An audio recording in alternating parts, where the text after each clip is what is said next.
In a world built on appearances and billion-dollar handshakes, Nicholas Williams had everything, except the freedom to love the woman who saved his life. He married her anyway, in secret, in a chapel where no cameras could find them. But secrets, like empires, eventually crumble. And when one photograph shattered their hidden world, the most powerful man in America had to choose, his legacy or his heart. Welcome back, my beautiful family. Before we begin, please click subscribe, like this video, and tell me in the comments where you're watching from. Your support helps us bring more thrilling stories, and trust me, you won't want to miss them. Now, let's get into the story. The emergency room smelled like antiseptic and fear. Nicholas Williams stood against the wall of Memorial Grace Hospital, his $2,000 suit wrinkled, his perfectly styled hair disheveled from running his hands through it too many times. For a man who controlled boardrooms with a single glance, who made grown investors tremble with a lifted eyebrow, he felt utterly powerless. His mother was dying behind those double doors. Mr. Williams? A security guard approached cautiously. Sir, the board members are calling. They said the Singapore deal. Tell them to go to hell. Nicholas's voice was flat, emotionless, but his hands were shaking. The guard retreated quickly. Nicholas had been in a meeting when the call came. His mother, Eleanor Williams, had collapsed at a charity luncheon. Cardiac arrest. The words had punched through him like bullets. He'd left his father, Richard Williams, shouting about responsibilities and abandoned a room full of investors mid-presentation.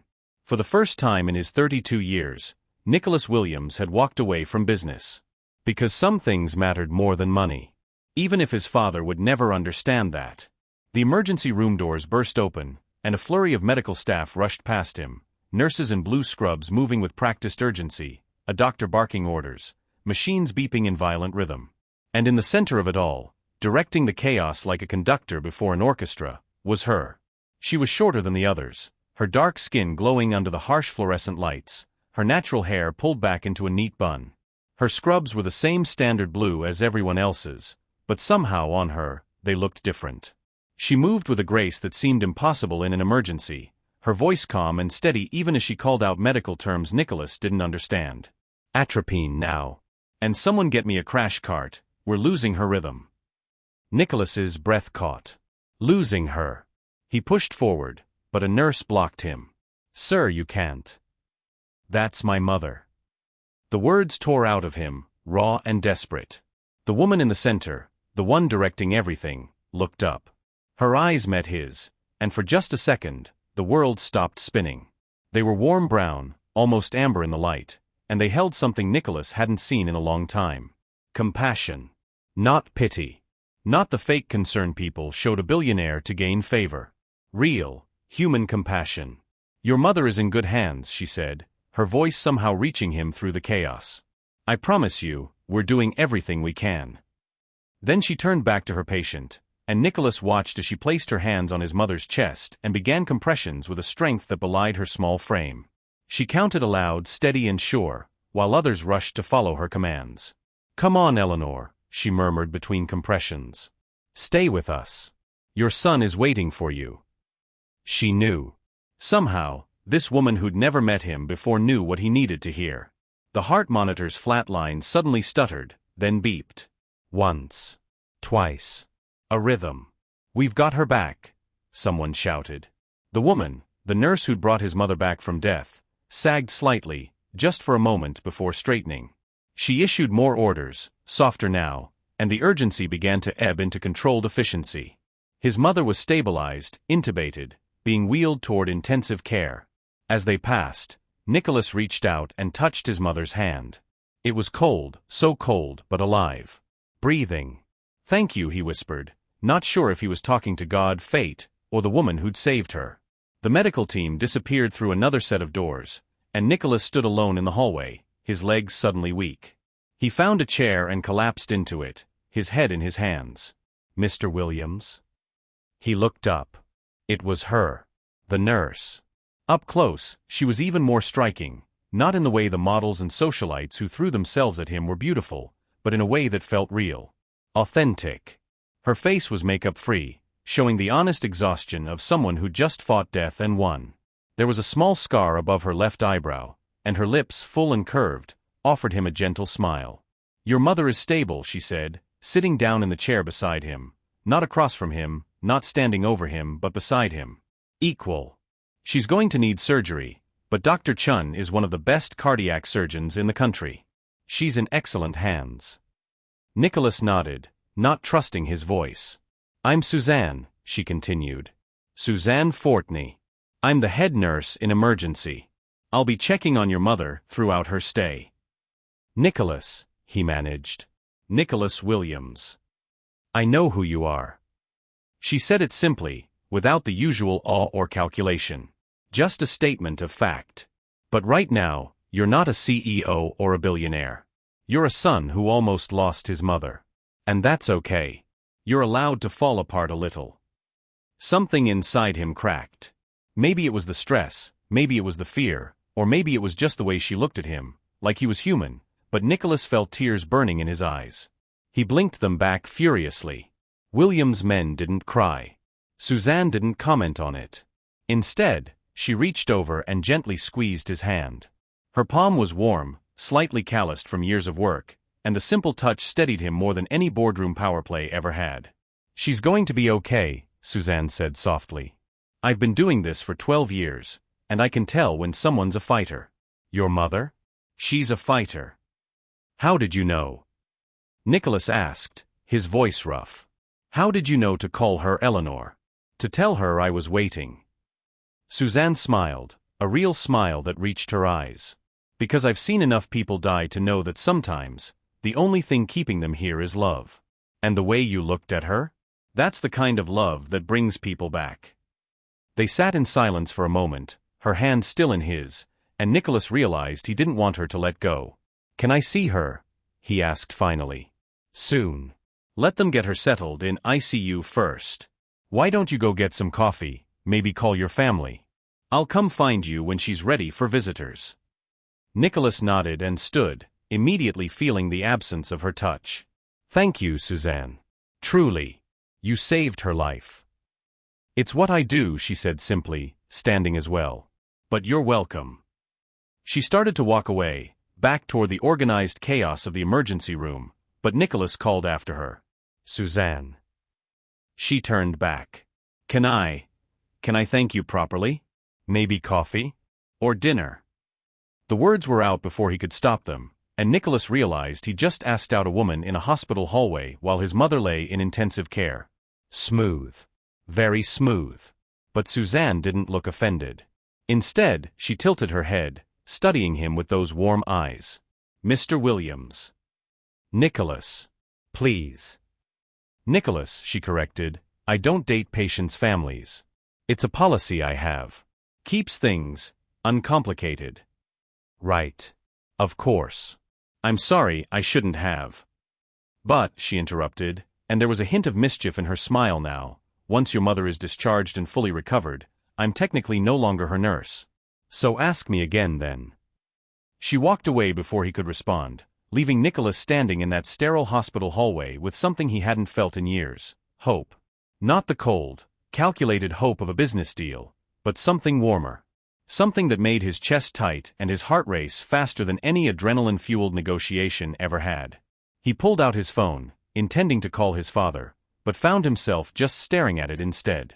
Outside, his world was waiting, the Singapore deal, the board meeting he'd abandoned, the merger negotiations that could make or break the Williams empire.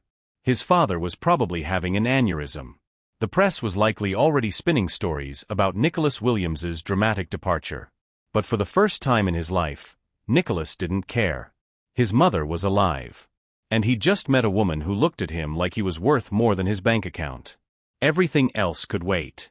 3 weeks later, Eleanor Williams sat propped up in her private room at Memorial Grace Hospital, looking remarkably well for someone who'd recently had open-heart surgery. The room was filled with flowers, elaborate arrangements from business associates, politicians, and society friends, but Eleanor's favorite was the simple bouquet of daisies in a mason jar on her bedside table. Suzanne had brought them. You're fussing again, Eleanor said, watching as Nicholas adjusted her pillows for the 3rd time in 10 minutes. I'm not fussing. I'm ensuring you're comfortable. You're driving me insane is what you're doing. Eleanor swatted his hand away affectionately. Sit down, darling. You're making me nervous with all that pacing. Nicholas sat, but his leg bounced restlessly. He'd practically lived at the hospital since his mother's surgery, conducting business from her room via laptop and phone, much to his father's disapproval. Richard Williams had visited exactly twice, both times for less than 20 minutes, before declaring that Eleanor was in capable hands, and returning to his office. Capable hands. Nicholas's jaw tightened at the memory. His father had meant the doctors, of course, but Nicholas knew the truth. The most capable hands in this entire hospital belonged to Suzanne Fortney. She'll be here soon for rounds, Eleanor said, a knowing smile playing at her lips. Who? Don't play coy with me, Nicholas Alexander Williams. I'm your mother. I know that look. What look? The look that says you're half in love with my nurse. Nicholas felt heat creep up his neck, an unfamiliar sensation. He didn't blush. He was a Williams. They negotiated billion-dollar deals before breakfast and crushed competitors before lunch. They didn't blush over women. Except apparently they did. I barely know her, he protested weakly. You've been here every day for 3 weeks, and coincidentally, you always manage to be present during her shifts. Eleanor's eyes twinkled. Son, I may have had heart surgery, but there's nothing wrong with my observation skills. Before Nicholas could respond, there was a soft knock on the door, and Suzanne entered, tablet in hand and that calm, capable energy radiating from her like warmth from a fire. Good afternoon, Eleanor, she said, moving to check the monitors. How are we feeling today? Like I'm being held hostage by overprotective medical professionals, Eleanor replied with a smile. When can I go home? Dr. Chun wants to see you walking more steadily first. But at this rate? Maybe end of the week. Suzanne made notes on her tablet, then looked up at Nicholas. And how are you, Mr. Williams? Getting enough sleep? I'm fine. He's been sleeping in that chair, Eleanor interjected, pointing to the uncomfortable recliner in the corner. For 3 weeks. Tell him that's ridiculous, Suzanne. Suzanne's lips curved in amusement. That is pretty ridiculous. We do have hotels nearby, you know.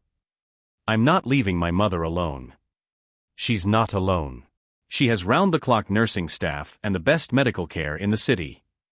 Suzanne's tone was gentle but firm. And she needs to rest, which is harder to do when you're hovering. I don't hover. Both women looked at him. Okay, maybe I hover a little. A little. Eleanor laughed, then winced slightly, touching her chest.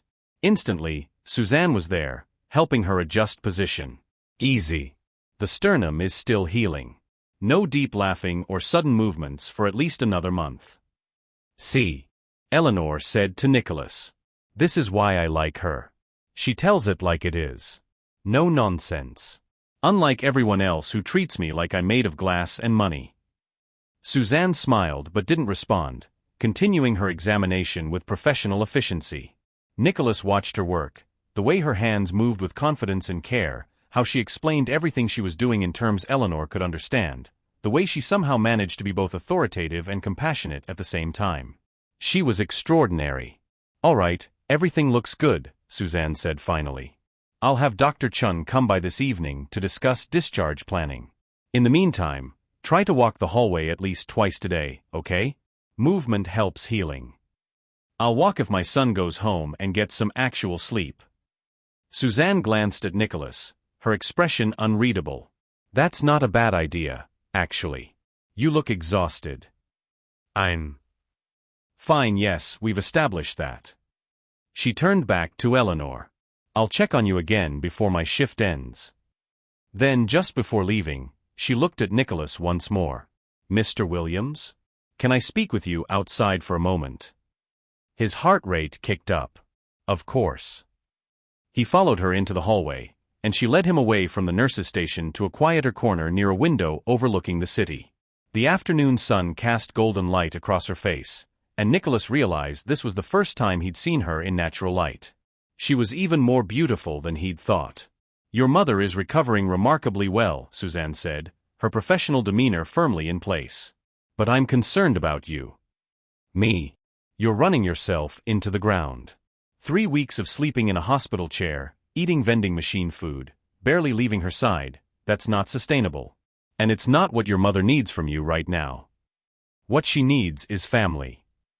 What she needs is for her family to take care of themselves, so they can take care of her when she goes home. Suzanne's voice softened. I've seen this before, Nicholas. Caregivers who burn themselves out trying to be everything for everyone. It doesn't help anyone. He wanted to argue, but she was right. He could feel the exhaustion in his bones, the fog in his mind that made even simple business decisions feel monumental. Besides, Suzanne continued, a hint of that earlier mischief returning to her eyes, she's being discharged end of the week. Which means, technically, I won't be her nurse much longer. Nicholas's exhaustion evaporated instantly.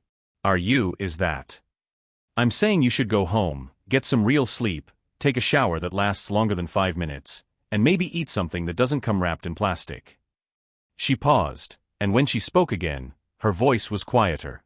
And then if you still want to, you can ask me that question again. What question? The one about coffee. Or dinner. Nicholas felt something unfamiliar spread through his chest, lightness, warmth, possibility. What if I want to ask right now? Then I'd tell you that you're currently swaying on your feet from exhaustion, and that's not the best state to ask someone on a date. I'm not swaying. You absolutely are. But she was smiling. Go home, Nicholas. Sleep. Shower. Eat real food. And then when your mother goes home on Friday, if you still want to take me to dinner, you know where to find me. Friday, he repeated. Friday. That's 4 days away. Good math skills. Your business school education wasn't wasted. Despite his exhaustion, Nicholas laughed. Actually laughed. When was the last time someone had teased him? Made him feel like a regular person instead of Nicholas Williams, billionaire CEO? Okay, he conceded. I'll go home. Sleep. Shower. All of that. But Friday, Suzanne Fortney, I'm taking you to the best restaurant in the city. How about instead, you take me somewhere real? Not a place where you need 3 forks and can't pronounce anything on the menu. Real. Real. She started walking backward down the hallway, still facing him. Somewhere you'd go if you weren't trying to impress anyone. Somewhere that reminds you that money isn't everything.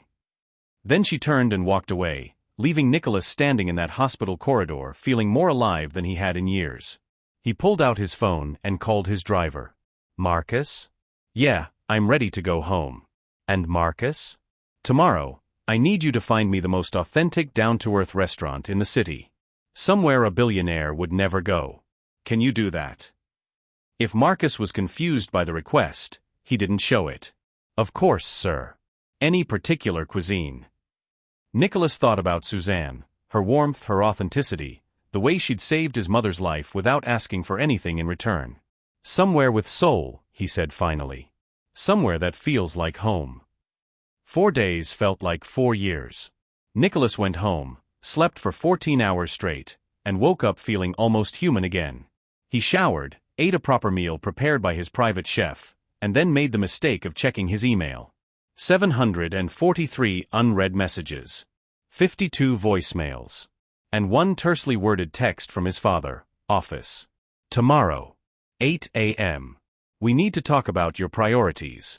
He deleted the text and kept scrolling until he found what Marcus had sent him, a list of restaurants, each with a description and photos.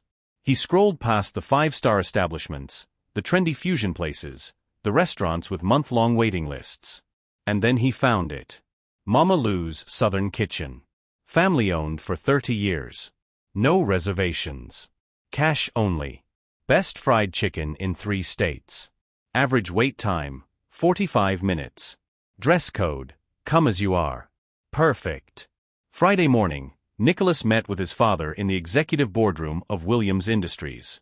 Richard Williams sat at the head of the table, where else? His silver hair perfectly styled, his suit custom-tailored, his expression carved from granite. 3 weeks, Richard said without preamble. You abandoned your responsibilities for 3 weeks. My mother almost died. And she received the best medical care money can buy.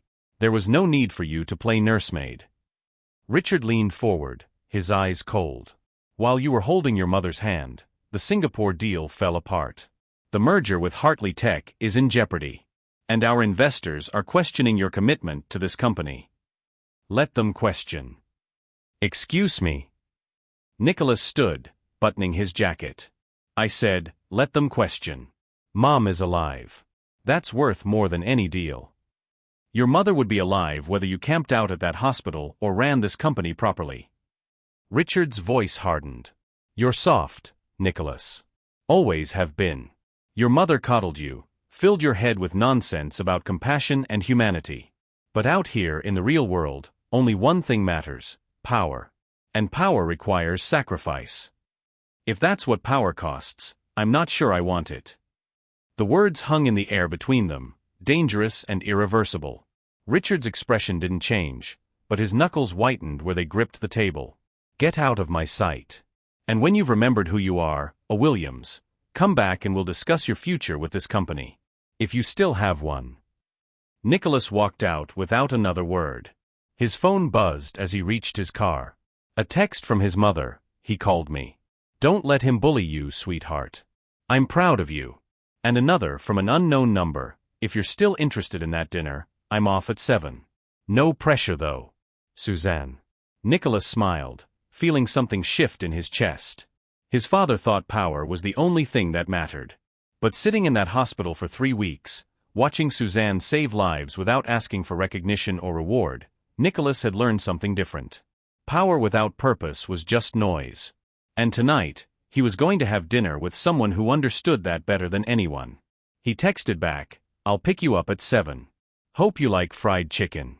Her response came immediately, I'm from Georgia. Fried chicken is practically a religion. You better not be taking me somewhere fancy. Trust me.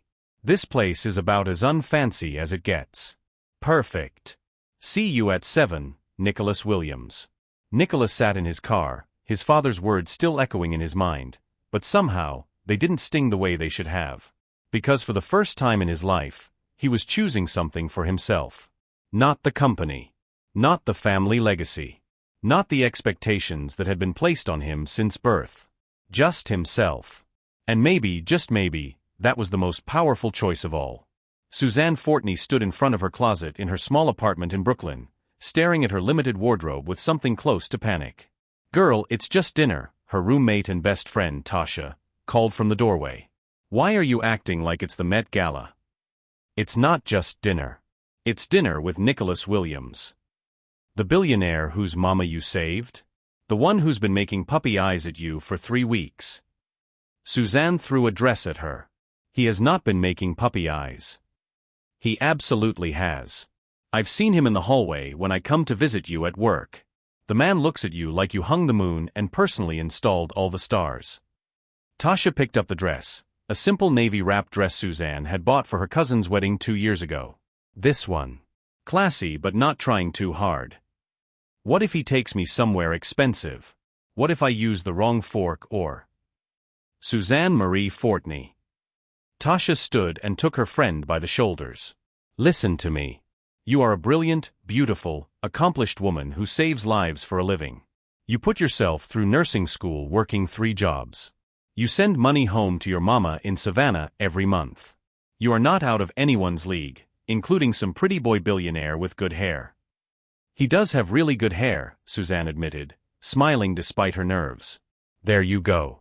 Now put on this dress, those cute ankle boots, and that confidence I know you have buried under all this anxiety. And remember, if he was the kind of man who cared about forks and fancy manners, he wouldn't have asked you to take him somewhere real. Suzanne hugged her friend. What would I do without you? Probably wear scrubs on a date. Now go get dressed. You've got 45 minutes. An hour later, Suzanne stood on the street outside her apartment building, the warm September evening wrapping around her like a blanket. She'd chosen the navy dress, paired it with her favorite brown leather boots, and left her hair natural, tight coils framing her face. A simple gold necklace her grandmother had given her rested against her collarbone. She looked like herself. And if that wasn't enough for Nicholas Williams, then he wasn't the man she thought he was. A sleek black car pulled up to the curb, not a limousine, but still clearly expensive. The driver got out and opened the back door, and Nicholas emerged. Suzanne's breath caught. He wasn't wearing a suit. Instead, he had on dark jeans, a simple white button-down with the sleeves rolled to his elbows, and brown leather shoes that looked worn in and comfortable. His hair, usually styled to perfection, was slightly tousled, like he'd run his hands through it nervously. He looked younger like this. More approachable. More human. More devastating. "Hi," he said, and was that nervousness in his voice? "Hi yourself." They stood there for a moment, just looking at each other, until Nicholas laughed, a self-deprecating sound. "I'm sorry, I'm terrible at this. I haven't been on an actual date in. I can't remember how long." "Really? I find that hard to believe." "Oh, I've been to plenty of dinners. Fundraisers, business meetings disguised as social events, dates arranged by my father with daughters of investors. But an actual date? Where I'm just myself? It's been years." He stepped closer. "You look beautiful, by the way. I should have led with that." Warmth spread through Suzanne's chest. "Thank you. You clean up pretty well yourself. I almost didn't recognize you without the hospital panic and 3-day stubble." "That's not my best look." "I didn't say that." Nicholas's smile widened, and Suzanne felt herself relax. This was good. This felt easy in a way she hadn't expected. "So," Nicholas said, gesturing to the car, "I found a place. I hope it's okay. It's called Mama Lou's." Mama Lou's. Suzanne's eyes widened. "In Fort Greene." "You know it." "Know it? That place is legendary. I've been trying to get in there for months, but the wait is always insane." She looked at him suspiciously. "Please tell me you didn't buy out the restaurant or something." "I absolutely did not. I called, they said they don't take reservations, and that we'd have to wait like everyone else." Nicholas looked pleased with himself. Apparently, being a billionaire doesn't get you special treatment at Mama Lou's. "Good. I was worried you'd forgotten how to be normal." "I'm not sure I ever knew how to be normal. But I'm willing to learn." They slid into the back of the car, and as it pulled away from the curb, Suzanne found herself acutely aware of Nicholas beside her, the warmth of him, the subtle scent of his cologne, the way his knee was just inches from hers. "So," Nicholas said, turning to face her, "I realized I know almost nothing about you except that you're an incredible nurse, you're from Georgia, and you have impeccable taste in flowers. Daisies. My mother won't stop talking about them. Says they're the only honest flowers in a room full of arrangements designed to impress rather than comfort." Suzanne smiled. "Your mother is wise. I like her." "She likes you too. A lot, actually. She's been none too subtly suggesting I ask you out since about day 5 of her recovery." "Only day 5? I'm surprised she held out that long." They laughed, and the tension Suzanne had been carrying dissolved completely. This was just two people, getting to know each other. The fact that one of them was a billionaire was just a detail. "Okay, so Suzanne Fortney," Nicholas said. "Tell me your story. How does a girl from Georgia end up as head nurse at Memorial Grace Hospital?" Suzanne settled back against the leather seat, watching the city pass by the window. The short version? "My mama cleaned houses in Savannah to put food on the table after my daddy left when I was 6. I watched her work herself to exhaustion, and I knew I wanted something different. Something that mattered. So I studied hard, got a scholarship to nursing school, and never looked back." "And the long version?" She looked at him, surprised. Most people were satisfied with the highlight reel. "The long version is messier," she admitted. "I worked 3 jobs to make ends meet during school. There were nights I'd fall asleep in the library because I was too exhausted to walk home. I ate ramen for weeks at a time. I almost quit twice, once after failing a major exam, and once after my mama got sick and I couldn't afford to go home and see her." "But you didn't quit." "No. Because I kept thinking about all the people who'd helped me along the way. The professors who stayed late to tutor me. The scholarship donors who made it possible for me to even be there. The patients during my clinical rotations who trusted me with their care." She met his eyes. "I had to make it mean something." Nicholas was quiet for a moment, and when he spoke, his voice was soft. "You're remarkable. You know that. I'm just someone who worked hard." "No." He shook his head. You're someone who worked hard for the right reasons. That's different. That's rare. Suzanne felt her cheeks warm. Okay, your turn. How does Nicholas Williams end up as CEO of a multi-billion-dollar empire? Though I'm guessing your path involved fewer ramen noodles. Nicholas laughed, but there was something darker in it. You'd be surprised. Different kind of hunger, maybe, but hunger nonetheless. The car pulled up outside Mama Lou's, a small, unassuming building with a line of people stretching down the block. The smell of fried chicken, collard greens, and cornbread wafted through the air, making Suzanne's mouth water. Worth the wait? Nicholas asked as they got out of the car. Always.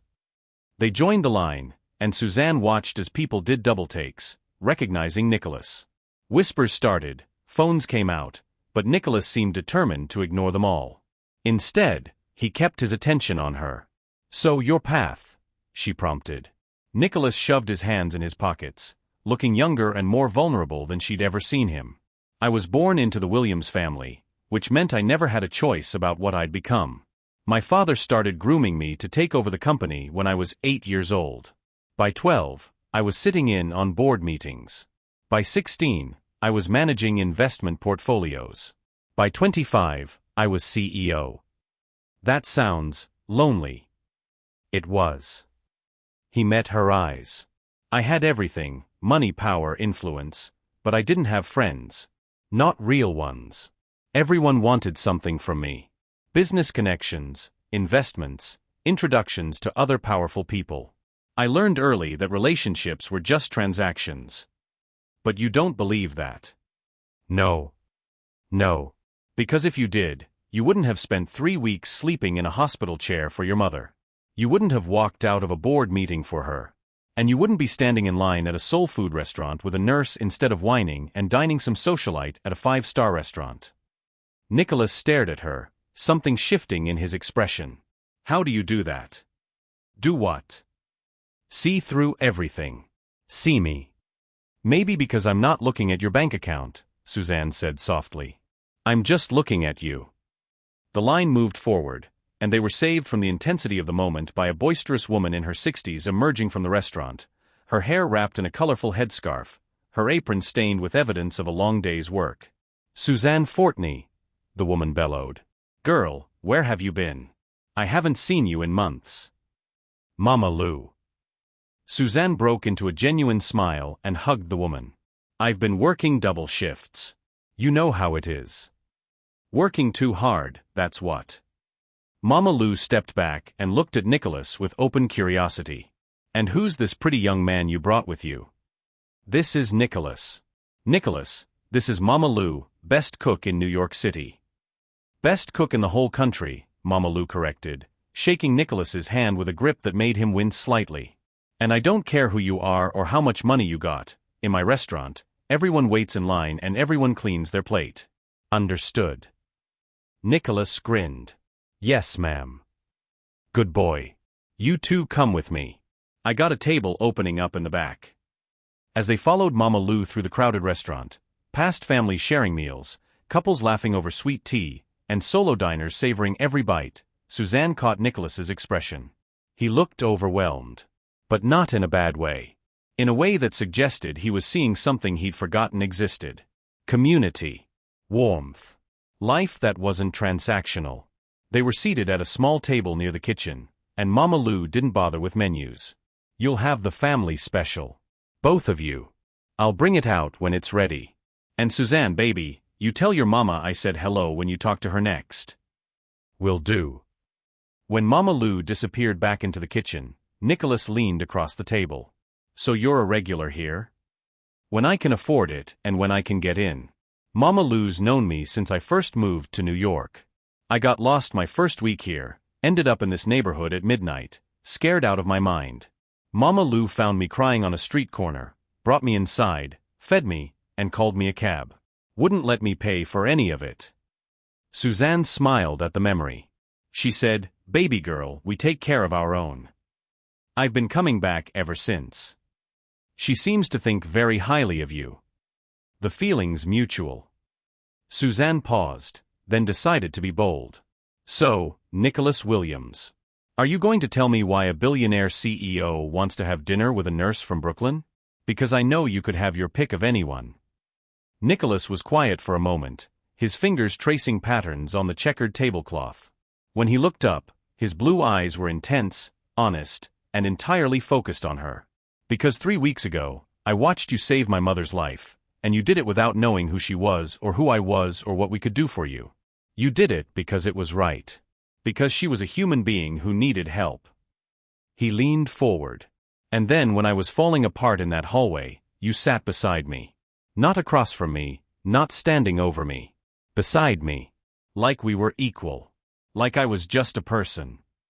He reached across the table, and after a heartbeat, Suzanne placed her hand in his. I've spent my entire life being Nicholas Williams, heir to an empire, CEO billionaire. But with you? For the first time in 32 years, I just feel like Nicholas. And Suzanne, I can't tell you how badly I needed that. Suzanne's throat tightened. She understood exactly what he meant, because she felt it too, this connection, this ease, this sense that maybe, just maybe, she'd found someone who saw past all the walls people built around themselves. I have to be honest with you about something, she said, her voice steady despite the racing of her heart. Okay. My world and your world? They're very different. I live in a one-bedroom apartment in Brooklyn that I share with my best friend. I take the subway to work. I budget for groceries. I'm still paying off student loans. This, she gestured between them, this could get complicated fast. I know. Do you? Because I need you to understand that I'm not going to change who I am. I'm not going to become some version of myself that fits into your world. Nicholas's grip on her hand tightened. I don't want you to. I like exactly who you are. And honestly, maybe it's time I spent less time in my world and more time in the real one. Mama Lou emerged from the kitchen carrying 2 plates piled high with fried chicken, collard greens, mac and cheese, cornbread, and candied yams. Here we go, babies. Eat up. And don't even think about leaving anything behind. As they ate, and as Nicholas's eyes widened at the first bite of what might have been the best fried chicken in human history, Suzanne felt something shift inside her. She'd been so careful for so long, protecting her heart, focusing on her career, not letting anyone get too close.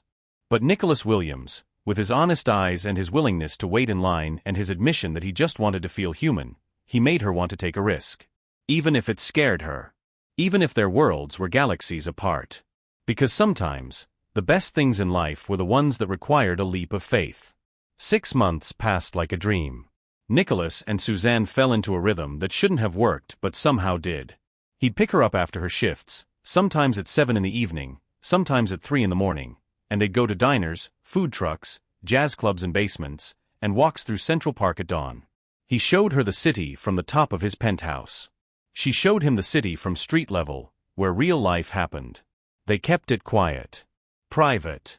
Not because they were ashamed, but because what they had felt too precious to expose to the scrutiny of the media, his father's disapproval, or the judgment of people who would never understand.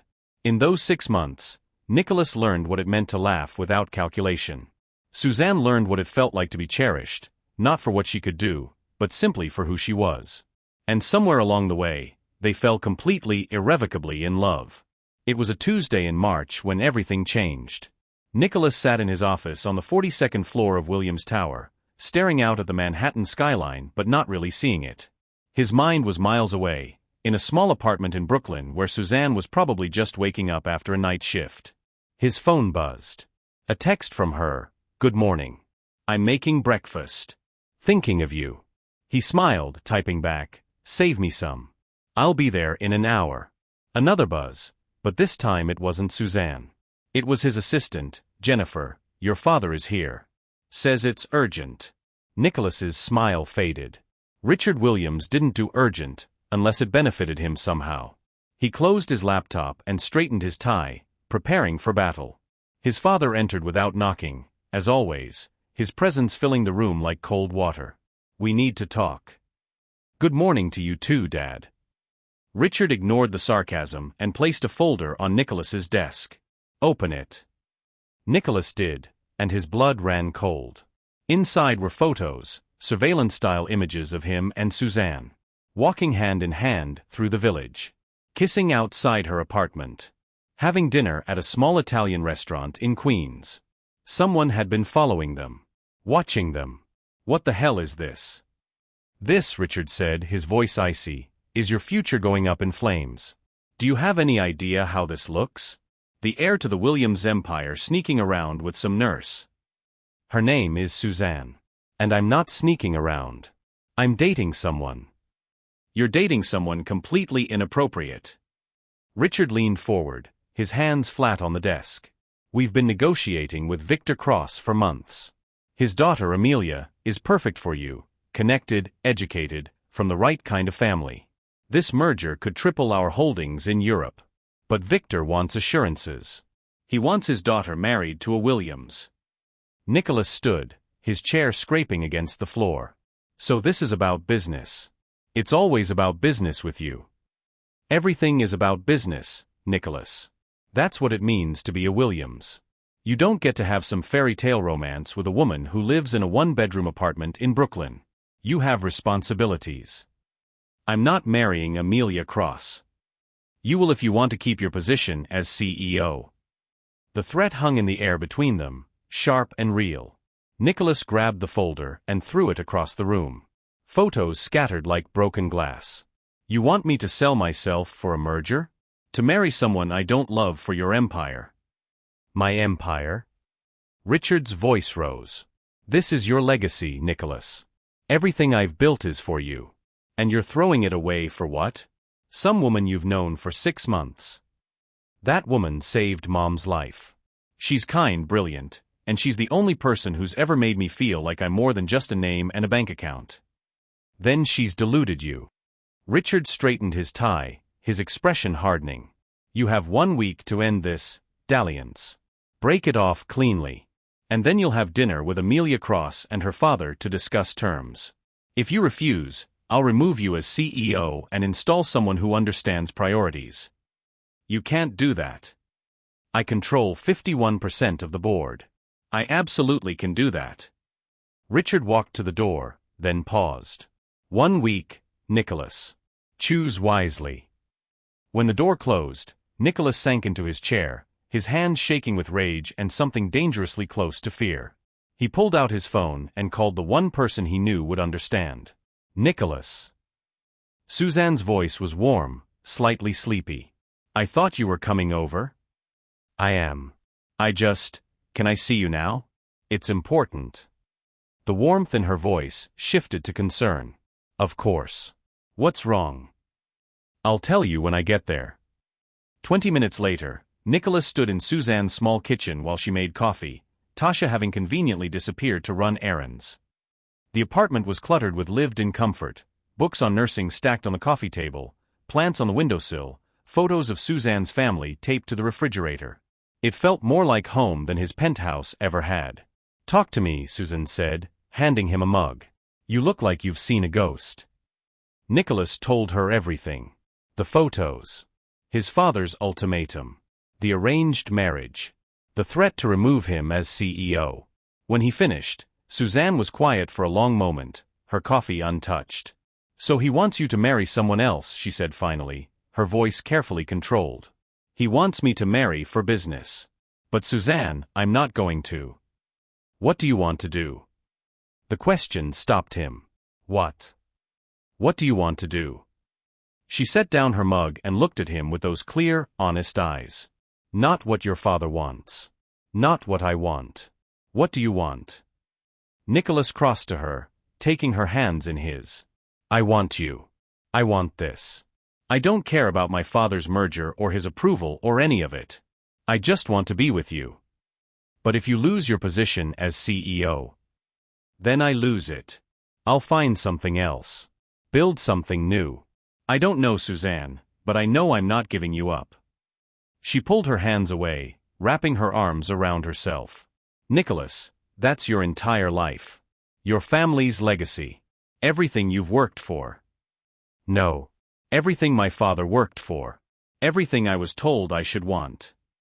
He stepped closer. These past 6 months with you? That's the first time I've ever felt like I was living my own life. Making my own choices. I'm not going back to the cage, Suzanne. Not even for Williams Industries. Tears welled in her eyes. You say that now, but what about in 5 years? 10? What if you resent me for what you gave up? I could never resent you. You don't know that. She wiped at her eyes, and Nicholas's heart cracked at the sight. Nicholas, I've watched people sacrifice everything for love, and I've seen how that turns out. My father left because he felt trapped. My mother gave up her dreams and spent her life cleaning other people's houses. Love isn't always enough. So what are you saying? She looked at him, and he saw the battle raging behind her eyes, love warring with practicality, hope fighting against fear. I'm saying, maybe your father is right. Maybe we're from 2 different worlds, and maybe trying to force them together will just destroy both of us. Suzanne, no. Don't do this. I'm trying to protect you. Protect us. By pushing me away. By being realistic. Her voice rose, then broke. Nicholas, I love you. God, I love you so much it scares me. But I can't be the reason you lose everything. I can't be the woman who destroyed the Williams legacy. I'd never forgive myself, and eventually, you'd never forgive me either. Nicholas felt like he was drowning. So that's it? My father makes a threat, and we just give up. I'm not giving up. I'm giving you time to think clearly, without me clouding your judgment. You're not clouding anything. You're the only thing that's ever been clear. But he could see the decision in her eyes, the wall going up. She was doing what she thought was right, what she thought was noble, and he didn't know how to fight it without proving her point, that he was willing to burn down everything for her. Maybe he was. I need you to go, she whispered. Please. Suzanne. Please, Nicholas. He wanted to argue, to rage, to pull her into his arms and kiss away every doubt. But he saw the pain in her face, the way her hands trembled, and he realized that staying would only make it worse. So he left. He made it to his car before the full weight of it hit him. He just lost the only thing that mattered, and he had no idea how to get it back. 3 days later. Nicholas stood in his office, staring at a contract that would change everything. On his desk was an invitation to dinner with Victor and Amelia Cross. Beside it was a resignation letter, unsigned. He'd spent 72 hours in hell, trying to figure out a way forward that didn't destroy him. Work was meaningless. Food tasted like ash. Sleep was impossible. Every time he closed his eyes, he saw Suzanne's face, the way she'd looked at him with so much love and so much fear. His phone rang. His mother. Nicholas, darling, I heard about what happened. Dad told you. Your father doesn't tell me anything. I have my sources. There was a pause. Are you okay? No. Good. That means you actually love her. Despite everything, Nicholas almost smiled. That's your takeaway? Nicholas, can I tell you something? About your father and me. He sat down, suddenly exhausted. Okay. When we got married, it was arranged. Our families, the business connections, it was all very proper and practical. And I thought that was enough. I thought I could make it work through sheer determination. Eleanor's voice softened. But you know what I learned? A marriage without love is just a business arrangement that sleeps in your bed. It's cold. It's lonely. And it slowly kills everything good inside you. So you and Dad. We have an understanding. We are partners. But we're not in love, Nicholas. We haven't been for years. Maybe we never were. She sighed. I stayed because of you, because of duty, because I didn't think I had a choice. But you? You have a choice. Don't waste it. He'll disown me. Remove me as CEO. Let him. You're brilliant and capable. You'll land on your feet. Her voice strengthened. But if you let him force you into a loveless marriage, if you give up Suzanne because you're afraid of what you might lose, you'll never forgive yourself. And you'll become exactly like your father, rich, powerful, and utterly miserable. After they hung up, Nicholas sat in the silence of his office, his mother's words echoing in his mind. He thought about Suzanne, her laugh, her strength, the way she'd held his hand in that hospital hallway. He thought about waking up in 50 years next to someone he didn't love, building an empire that meant nothing, living a life that looked perfect on paper but felt hollow in practice. And he thought about what she'd said, love isn't always enough. Maybe she was right. Maybe love wasn't always enough. But maybe, just maybe, it was worth fighting for anyway. Nicholas picked up his phone and called his lawyer. Thomas? I need you to draw up some papers for me. And I need you to do it quietly. What kind of papers? Nicholas looked out at the city, the empire his family had built, the world he was supposed to conquer. And then he thought about a small apartment in Brooklyn, a woman with kind eyes, and the possibility of something real. The kind that change everything. 2 weeks later. Suzanne was restocking supplies in the emergency room when her phone buzzed. A text from an unknown number, meet me at Mama Lou's tonight. 7 p.m. Please. Nicholas. Her heart stuttered. She hadn't seen or heard from him in 2 weeks, the longest, most miserable 2 weeks of her life. She'd cried herself to sleep more nights than she'd admit. She'd thrown herself into work, taking extra shifts, volunteering for the hardest cases, anything to keep from thinking about blue eyes and gentle hands and the way he'd looked at her like she was everything. Tasha appeared at her elbow. Girl, you look like you've seen a ghost. What's wrong? Suzanne showed her the text. You gonna go? I don't know. What if he's just going to tell me he's engaged? What if he's moved on? Or, Tasha said gently, what if he's fighting for you? Suzanne's hands shook slightly. I told him to walk away. I pushed him away. Because you were scared. And because you love him enough to want what's best for him, even if it breaks your heart. Tasha squeezed her shoulder. But honey, maybe what's best for him is you. Did you ever think about that? At 7 p.m., Suzanne walked into Mama Lou's, her heart pounding so hard she could hear it in her ears. The restaurant was packed as always, but she spotted Nicholas immediately, sitting at their table in the back, wearing jeans and that same white button-down from their first date. He stood when he saw her, and the look on his face, hope mixed with fear mixed with love, nearly broke her. You came, he said as she approached. You asked. They sat, and for a moment, neither spoke. Then Nicholas reached across the table and pulled out a small box. Suzanne's breath caught. Nicholas. Wait. Before you say anything, just, let me talk. Please. She nodded, her throat too tight for words.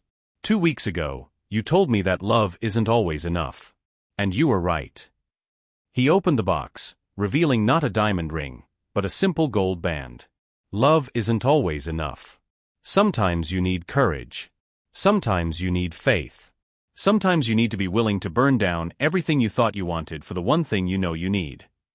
What are you saying? I'm saying I quit. I resigned as CEO of Williams Industries. I walked away from my father's empire, from the merger, from all of it. His voice was steady, certain. I'm starting my own company, something focused on affordable medical technology. Something that actually matters.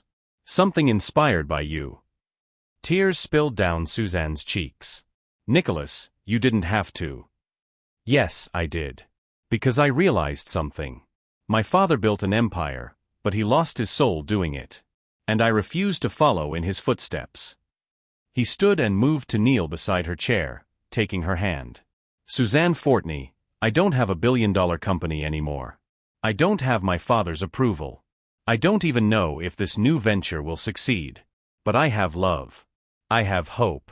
And I have the absolute certainty that I want to spend the rest of my life with you. He held up the ring. This was my grandmother's wedding band. She was the only person in my family who married for love, and she was the happiest person I ever knew. I want that, Suzanne. I want happiness. I want real. I want you. Suzanne was sobbing now, her carefully constructed walls crumbling.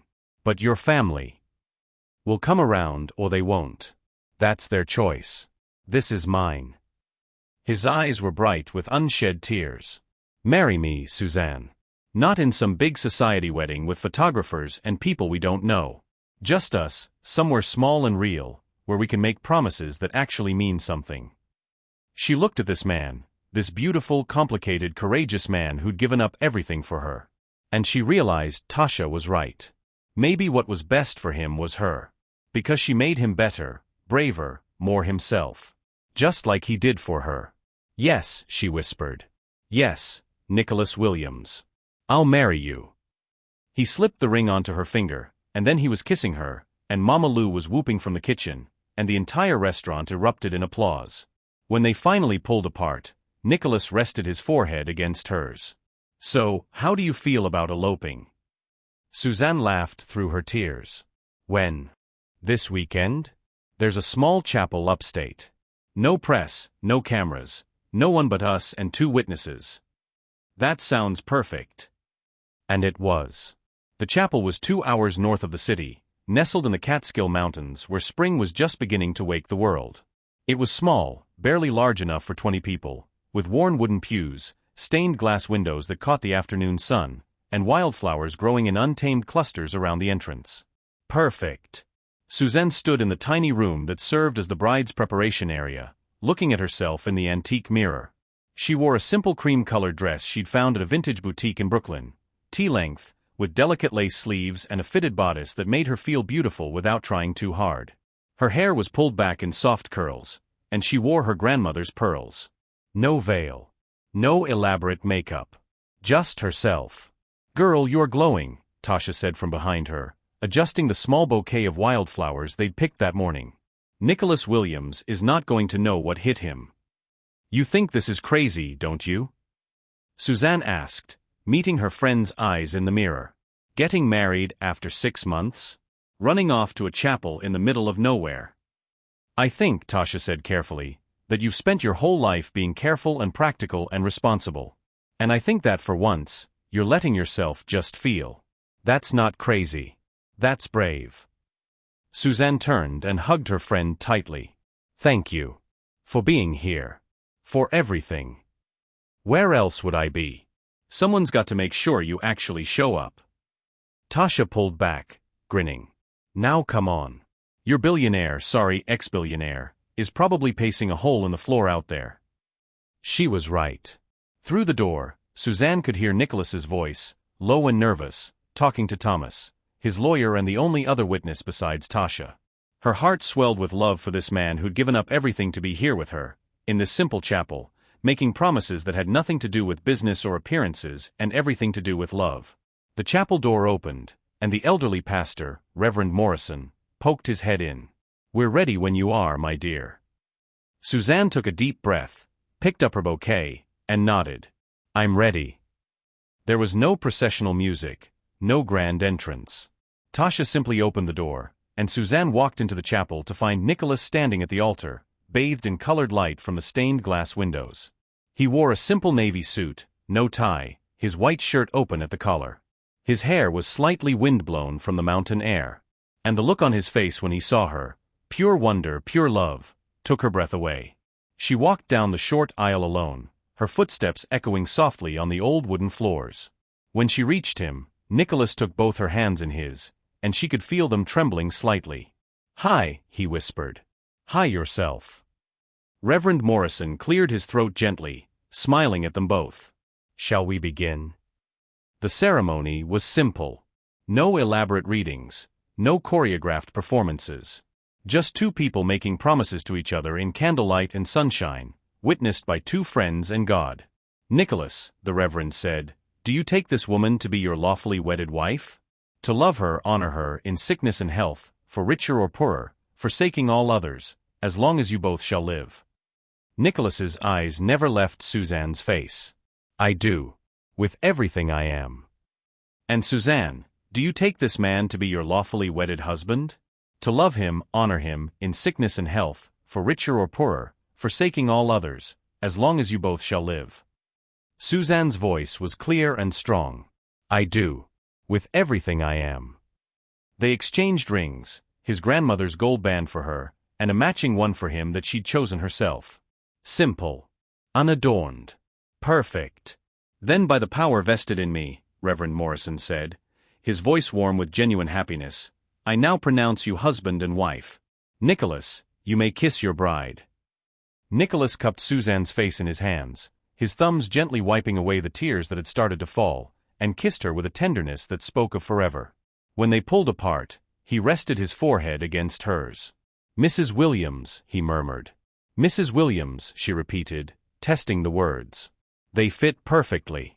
Tasha was crying. Thomas was suspiciously clearing his throat. And Reverend Morrison was beaming like he'd just witnessed something sacred, which Suzanne supposed he had. They signed the marriage certificate in the small office attached to the chapel, their signatures intertwining on the official document that made their union legal. Nicholas kept staring at his signature next to hers, like he couldn't quite believe it was real. "What are you thinking?" Suzanne asked softly. "That I just married the most extraordinary woman in the world, and somehow she said yes." He looked up at her, his eyes bright. "And that my father is going to lose his mind when he finds out." "Are you going to tell him?" "Eventually. But not today." Nicholas pulled her close. "Today is just ours. Tomorrow, we can deal with the real world. But today? Today we're just Nicholas and Suzanne, two people who love each other, celebrating in the middle of nowhere." They had dinner at a small inn nearby, just the four of them, laughing over wine and homemade pasta, telling stories and making toasts. Thomas, who Suzanne had worried might be stuffy and formal, turned out to have a wicked sense of humor and a genuine affection for Nicholas that went beyond their professional relationship. "I've known Nicholas since he was 23, Thomas said, raising his glass. "And I've never seen him as happy as he's been these past 6 months. Suzanne, whatever magic you worked on this workaholic, thank you. To the bride and groom, may your love always be stronger than your coffee and your problems always smaller than your laughter." "That's terrible," Tasha said, laughing. "But I'll drink to it anyway." As the evening wore on and the wine flowed, Suzanne felt herself relaxing into this new reality. She was married. To Nicholas Williams. The man she'd met in a hospital hallway, the man who'd chosen her over an empire, the man who was currently trying to teach Tasha how to properly swirl wine while Thomas looked on in amusement. "Come here," Nicholas said, pulling her onto the small dance floor where an old jukebox played soft jazz. "Dance with me, wife." "Wife," she repeated, loving how the word sounded. "I'm your wife." "Yes, you are."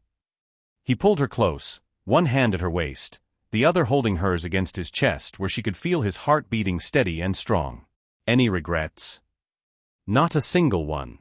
"You." "Just that I didn't do this sooner." They swayed together, not really following the rhythm of the music, just moving in their own private world. Other couples joined them on the small floor, elderly pairs who'd probably been married for decades, young lovers just starting out. And Suzanne felt a kinship with all of them, this strange club of people who decided that love was worth the risk.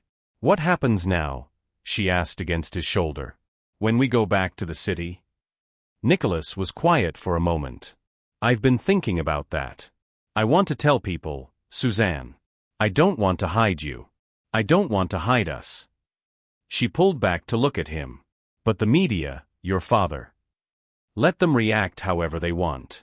I'm done living my life based on other people's expectations." His jaw set with determination. "You're my wife. I love you. And I want the world to know it. That's going to cause problems. Probably. But we'll handle them together." He smiled, that boyish smile that made her heart flip. "Besides, I'm starting to think problems are just opportunities in disguise.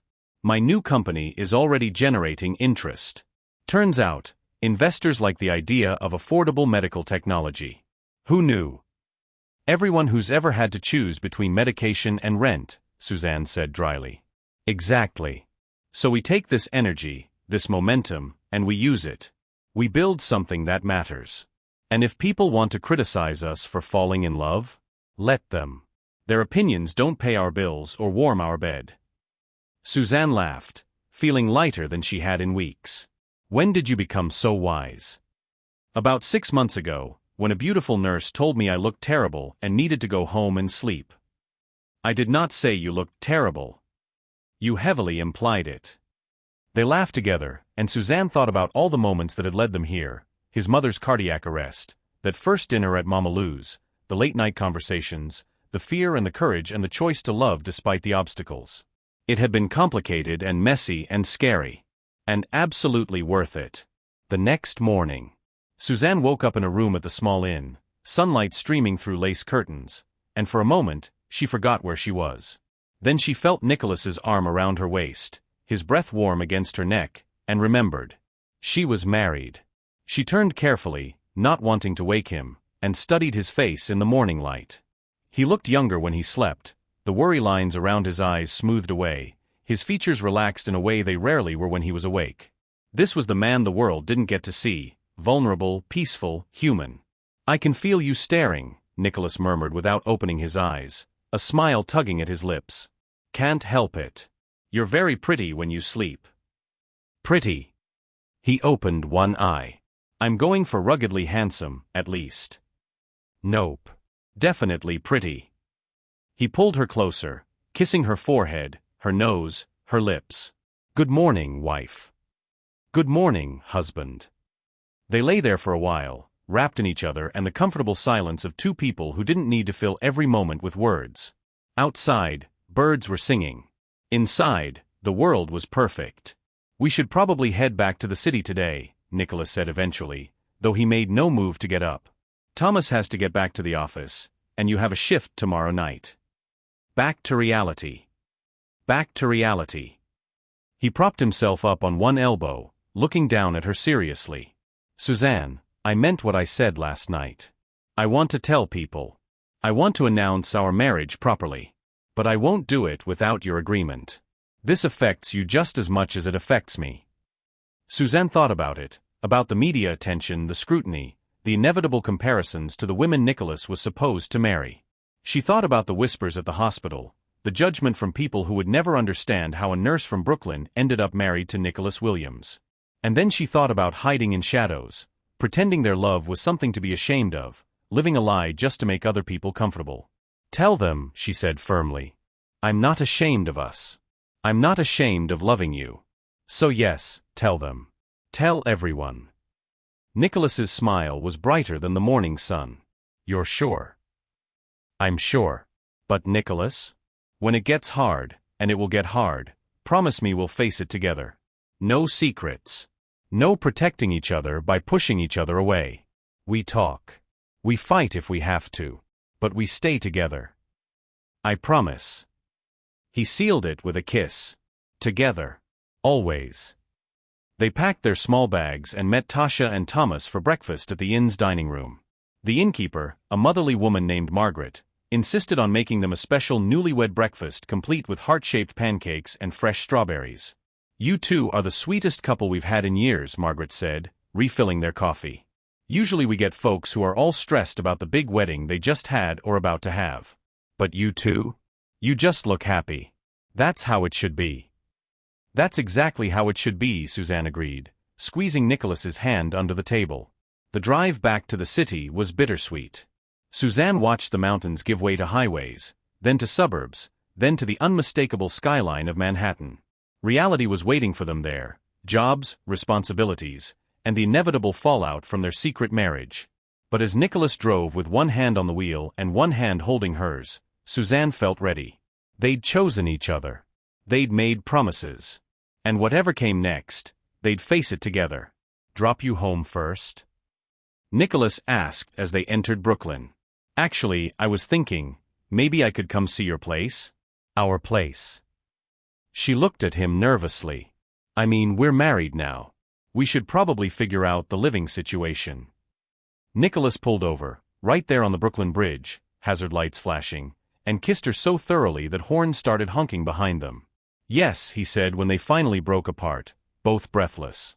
"Yes, come home with me. Move in with me. Let's start our life together right now." "People are honking." "Let them honk. I'm kissing my wife." Tasha, following in her own car, pulled up beside them and rolled down her window. "Y'all are causing a traffic jam. Move it." Laughing, Nicholas pulled back into traffic, but his smile didn't fade. Neither did Suzanne's. They were married. They were together. And they were about to start the most challenging, beautiful chapter of their lives. But first, Nicholas had to tell his father. And Suzanne had a feeling that conversation was going to make cardiac arrest look like a mild inconvenience. 2 days later, Nicholas stood outside his father's office at Williams Tower, the marriage certificate in a sealed envelope in his hand. He'd called ahead, requested a meeting, kept his tone professional and cool. His father didn't know what was coming. Neither did the rest of the world. But they would. Soon. He knocked once and entered without waiting for permission, a power move his father had taught him years ago. Richard Williams sat behind his massive desk, looking up with an expression somewhere between irritation and curiosity. Nicholas. I heard you resigned. I assume you've come to your senses. Actually, I've come to tell you something. Nicholas placed the envelope on the desk. I got married this weekend. To Suzanne Fortney. The woman I love. The silence that followed was deafening. Richard opened the envelope slowly, read the certificate, and then very carefully set it down. When he looked up, his eyes were ice. You defied me. I chose myself. There's a difference. You threw away your birthright for a woman who will never understand our world. No, Dad. I threw away a gilded cage for a woman who helped me remember what it means to be human. Nicholas stood tall, shoulders back, meeting his father's glare without flinching. I'm holding a press conference tomorrow to announce my marriage and my new company. I'd like you to be there, to support me. But if you can't do that, I understand. You think you can make it without the Williams name behind you? I know I can. Because I'm not just a name. I'm a person with skills, intelligence, and integrity.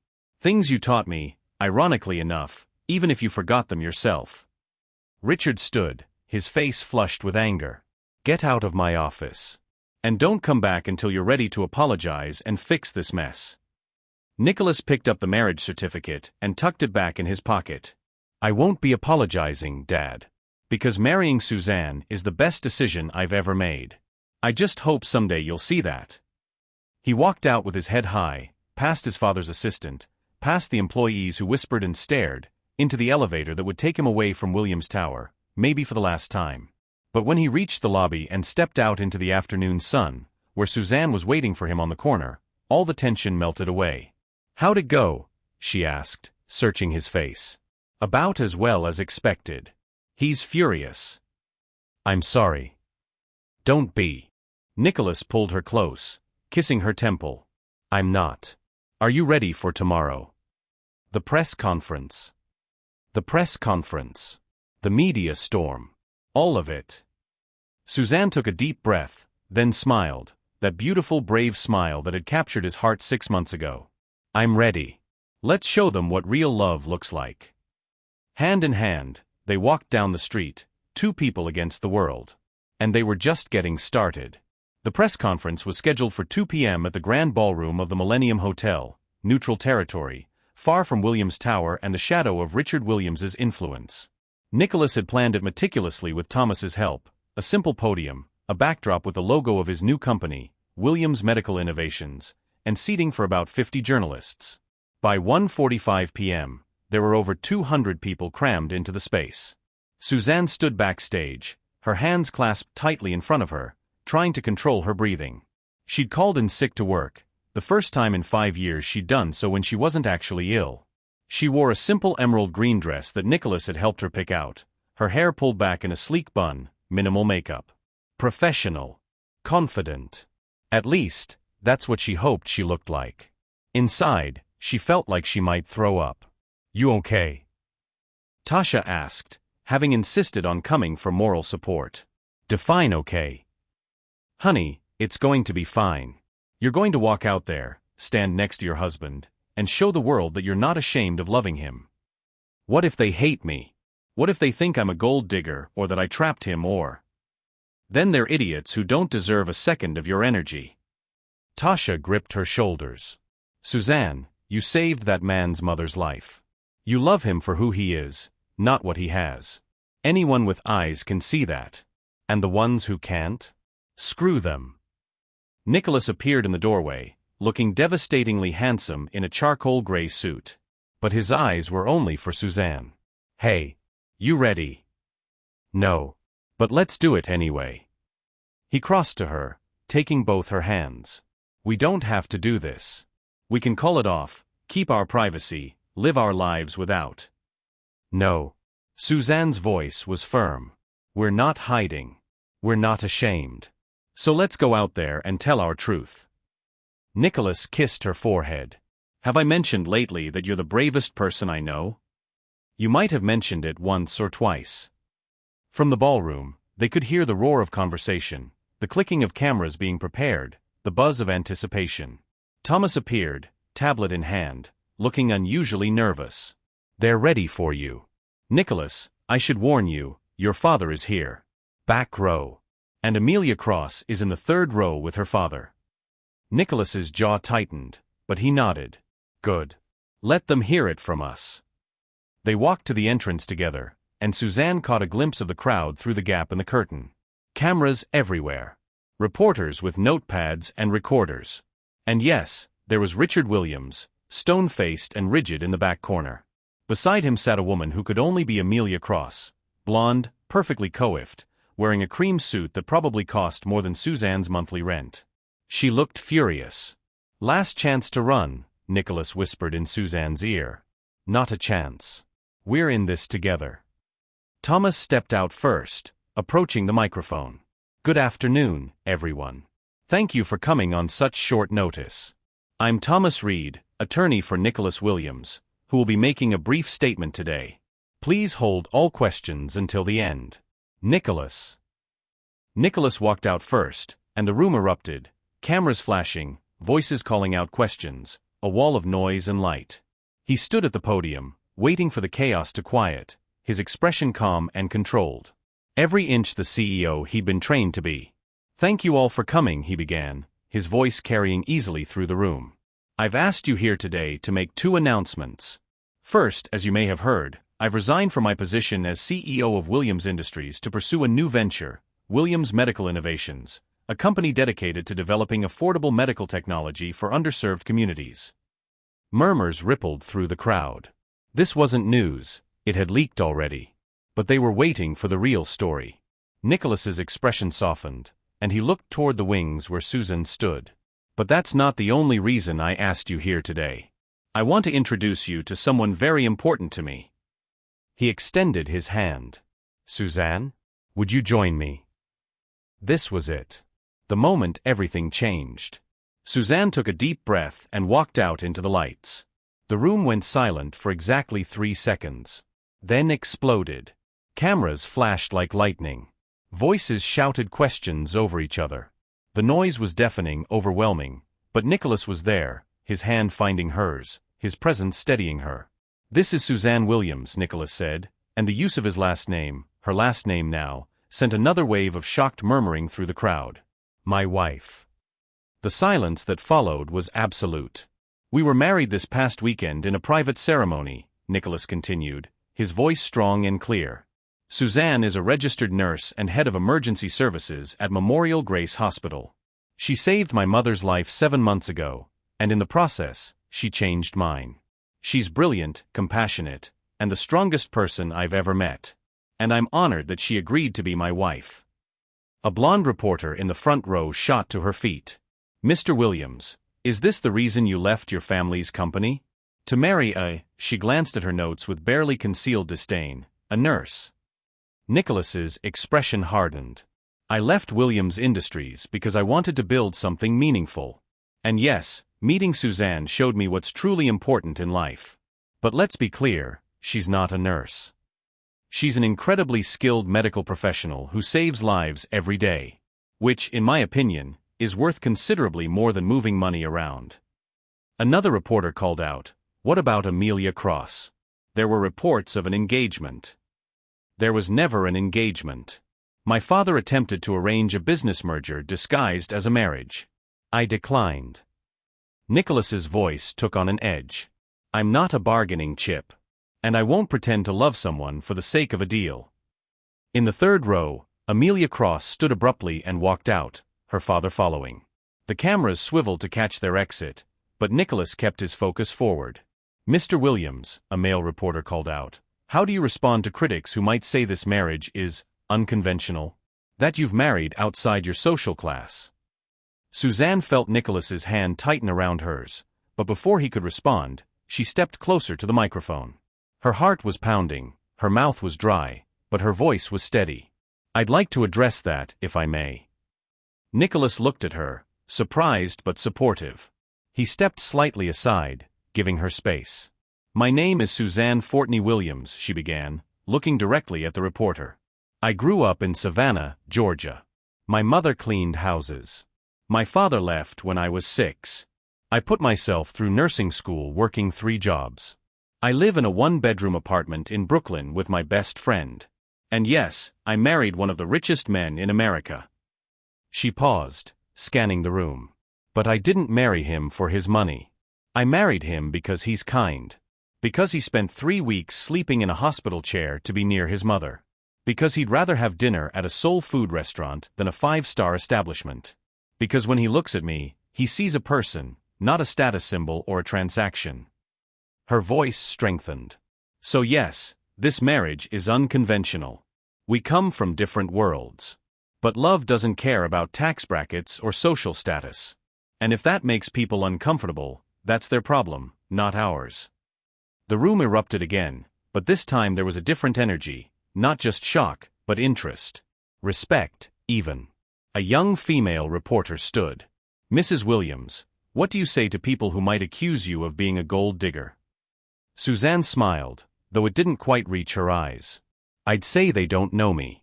Before I met Nicholas, I had a career I loved, a life I built from nothing, and pride in who I was. I still have all those things.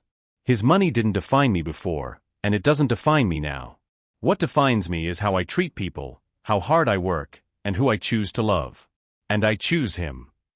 She looked at Nicholas, who was watching her with such open admiration that it made her chest ache. Every single day, I choose him. One last question, Thomas announced, trying to regain control of the room. An older journalist in the back stood, serious, professional, someone Suzanne recognized from network news. Mr. Williams, your father is here today. Would you like to comment on his reaction to your marriage? Every camera turned toward Richard Williams, who sat frozen, his expression unreadable. Nicholas was quiet for a long moment. When he spoke, his voice was measured but sad. My father is a brilliant businessman who built an empire from the ground up. I respect him for that. But he's also a man who believes that power and profit are the only things worth pursuing. We disagree on that fundamental point. He glanced back at his father, and Suzanne saw something complex pass between them. Hurt, disappointment, but also a strange kind of finality. I hope that someday, my father will understand that I didn't marry Suzanne to hurt him or rebel against him. I married her because she's my partner, my equal, and my future. And I'm sorry that he can't see what an incredible woman she is.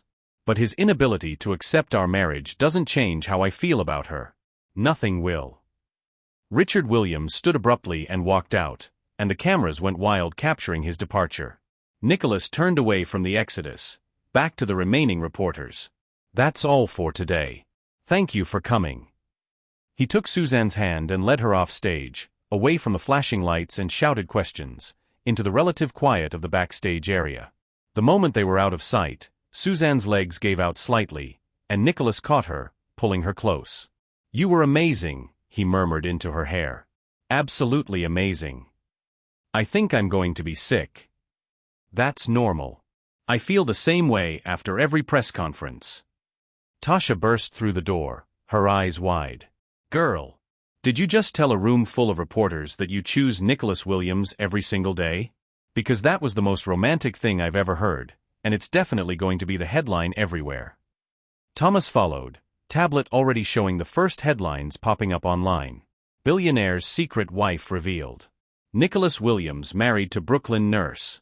Love over legacy, Williams' heir chooses nurse over empire. And from a more tabloid-style site, The Billionaire and the Nurse, a modern fairy tale or disaster waiting to happen. It started, Thomas said simply.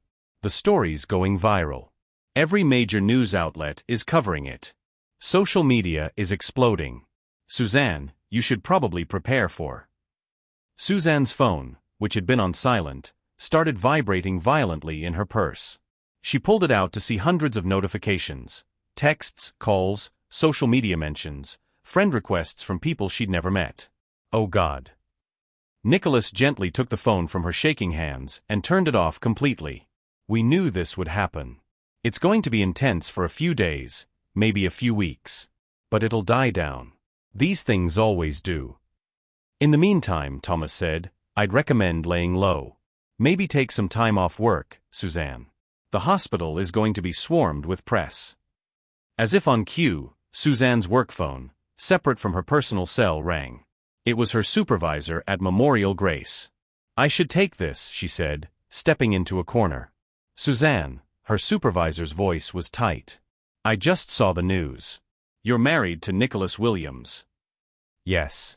I'm sorry I didn't mention it before, but it was very recent and very private. The hospital administration is calling an emergency meeting. There are reporters outside the building asking for you. Security has had to set up barricades." Suzanne's stomach dropped. "I'm so sorry. I never meant to." "I know you didn't. But Suzanne, you need to take a leave of absence. Just temporary, until this blows over. We can't have reporters disrupting patient care, and right now, your presence here is going to do exactly that." "I understand." It hurt, but she understood. "How long?" 2 weeks to start. We'll reassess from there."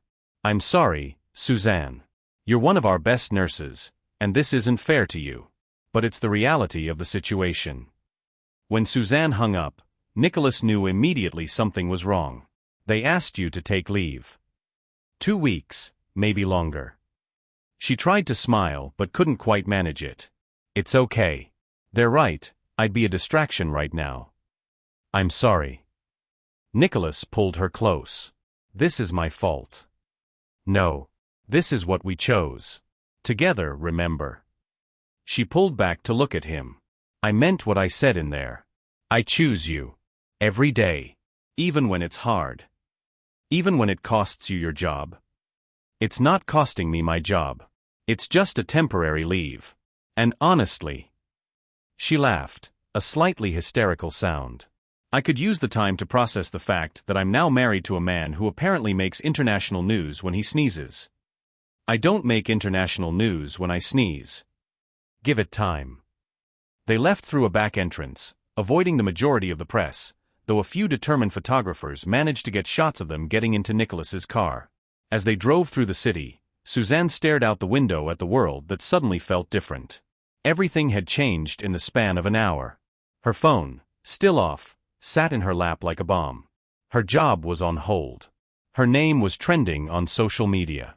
Her face was probably on the cover of every gossip magazine in the country. And yet when she looked at Nicholas, his profile illuminated by passing streetlights, his jaw set with determination, his hand reaching for hers, she knew she'd do it all again.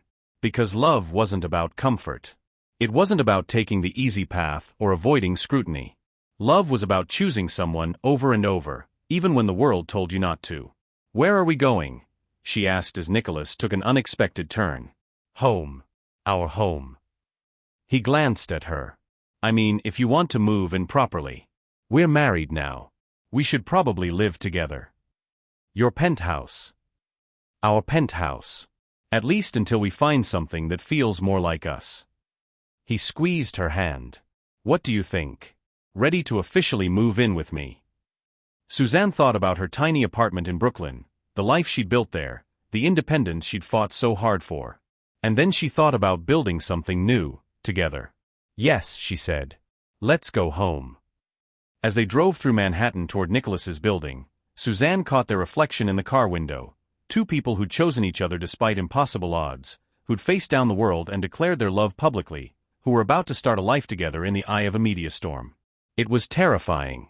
It was exhilarating. It was everything.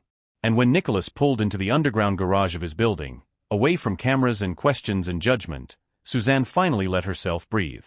The hardest part was over. Or so she thought. The first week was a nightmare. Suzanne's face was everywhere: newspapers, websites, television screens, social media. The coverage was relentless and divided sharply down the middle. Half the world seemed to think their love story was romantic, a modern-day Cinderella tale. The other half painted her as a calculating opportunist who trapped a grieving billionaire. Nurse catches billionaire while he's vulnerable. From bedpans to billions, the Suzanne Williams story. Did she save his mother? Or trap her son? Suzanne tried not to read the articles. She really did.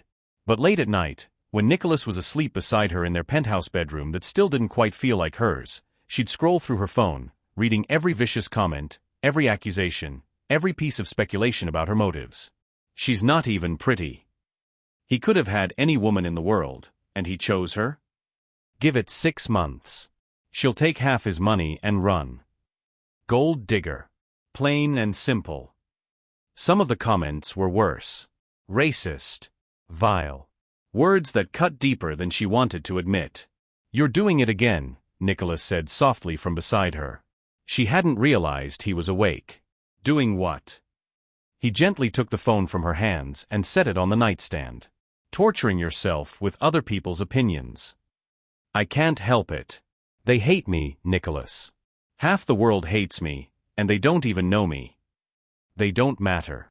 They do when they're saying I trapped you. That I'm using you. That her voice broke.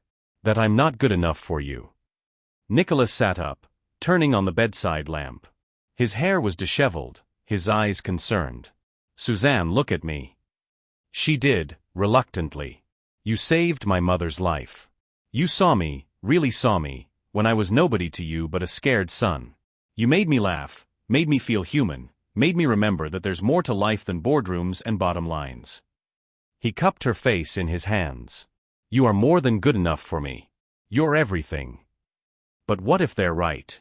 What if I'm holding you back? What if? Stop. Just stop. His voice was firm but gentle. I chose you. I keep choosing you.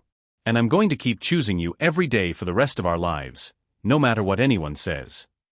Suzanne wanted to believe him. She did believe him. But the weight of the world's judgment was heavier than she'd anticipated. The next morning, things got worse.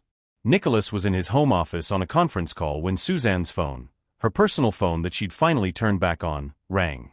An unknown number. She almost didn't answer. But something made her pick up. Hello. Suzanne Fortney? A woman's voice, cold and cultured. Suzanne Williams, actually. Who is this? This is Amelia Cross. A pause, heavy with meaning. We need to talk. Suzanne's heart rate kicked up. I don't think we have anything to discuss. Oh, but we do. You see, Nicholas was supposed to marry me.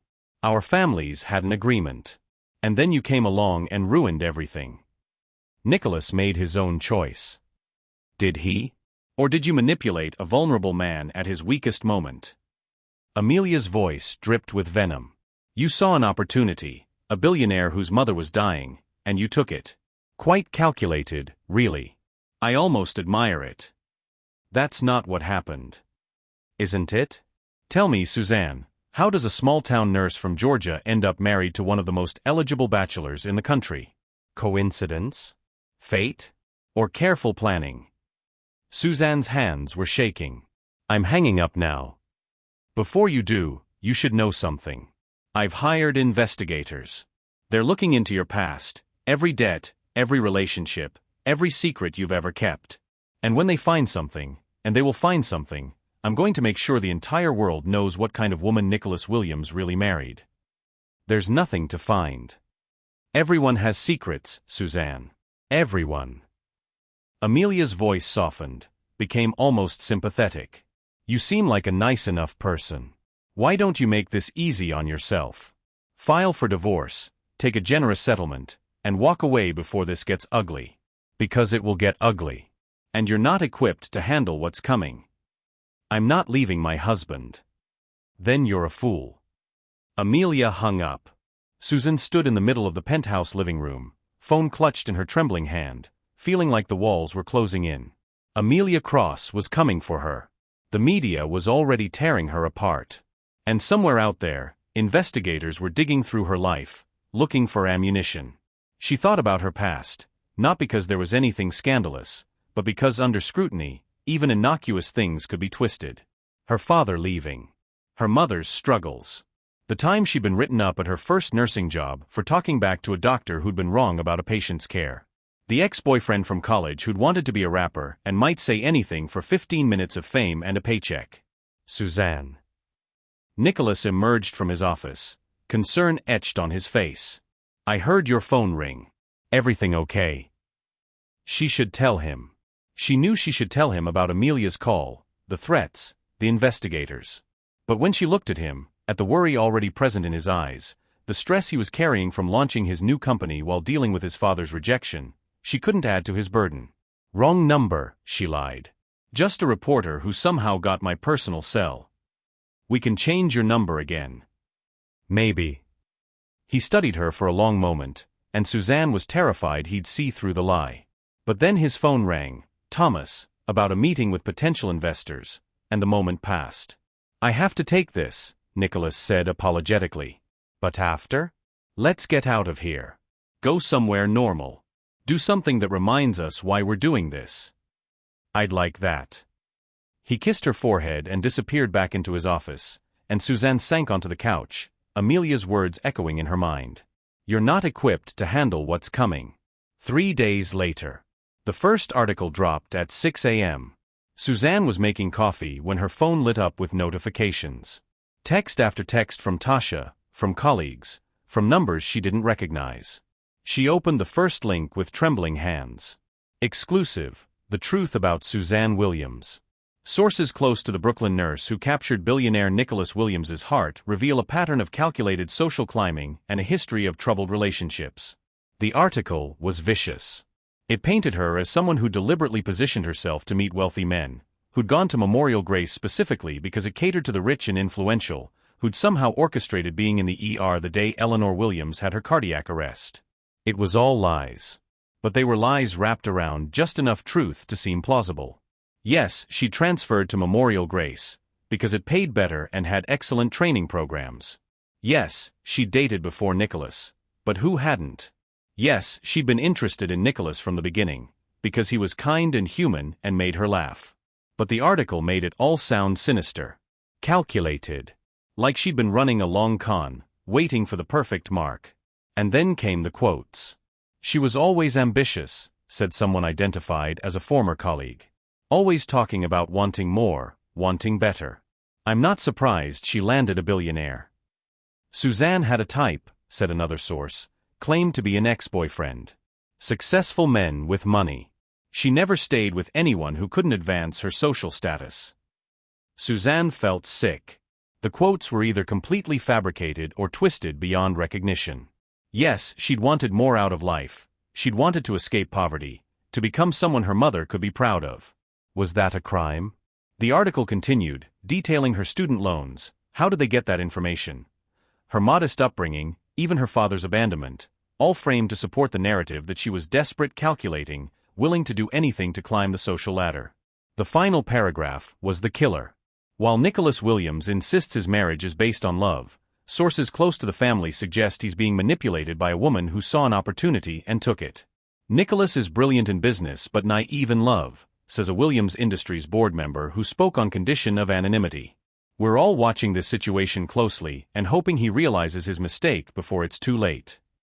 Suzanne was still staring at her phone when Nicholas emerged from the bedroom, already dressed for the day. "Morning," he said, then stopped when he saw her face.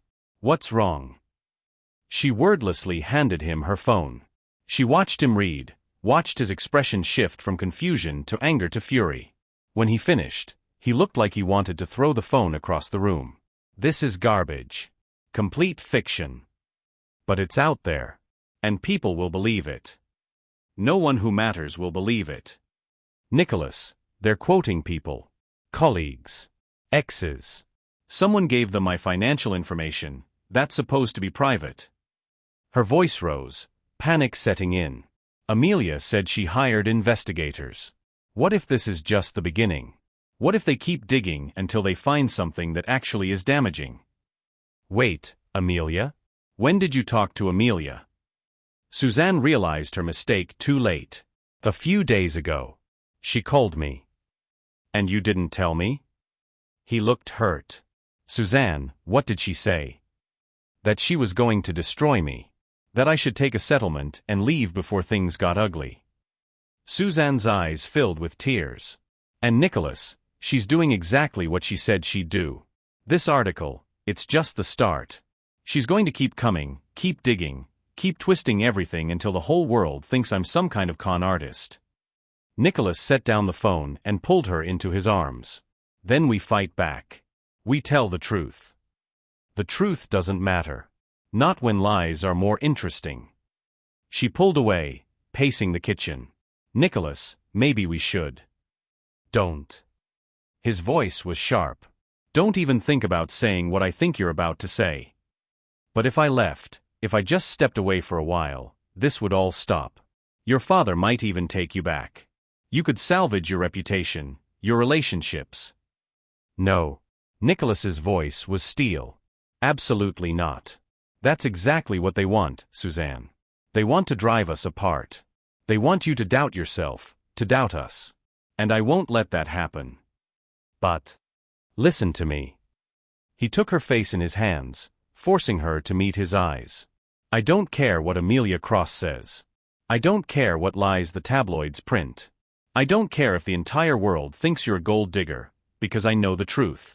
You're the woman who worked 3 jobs to put herself through nursing school.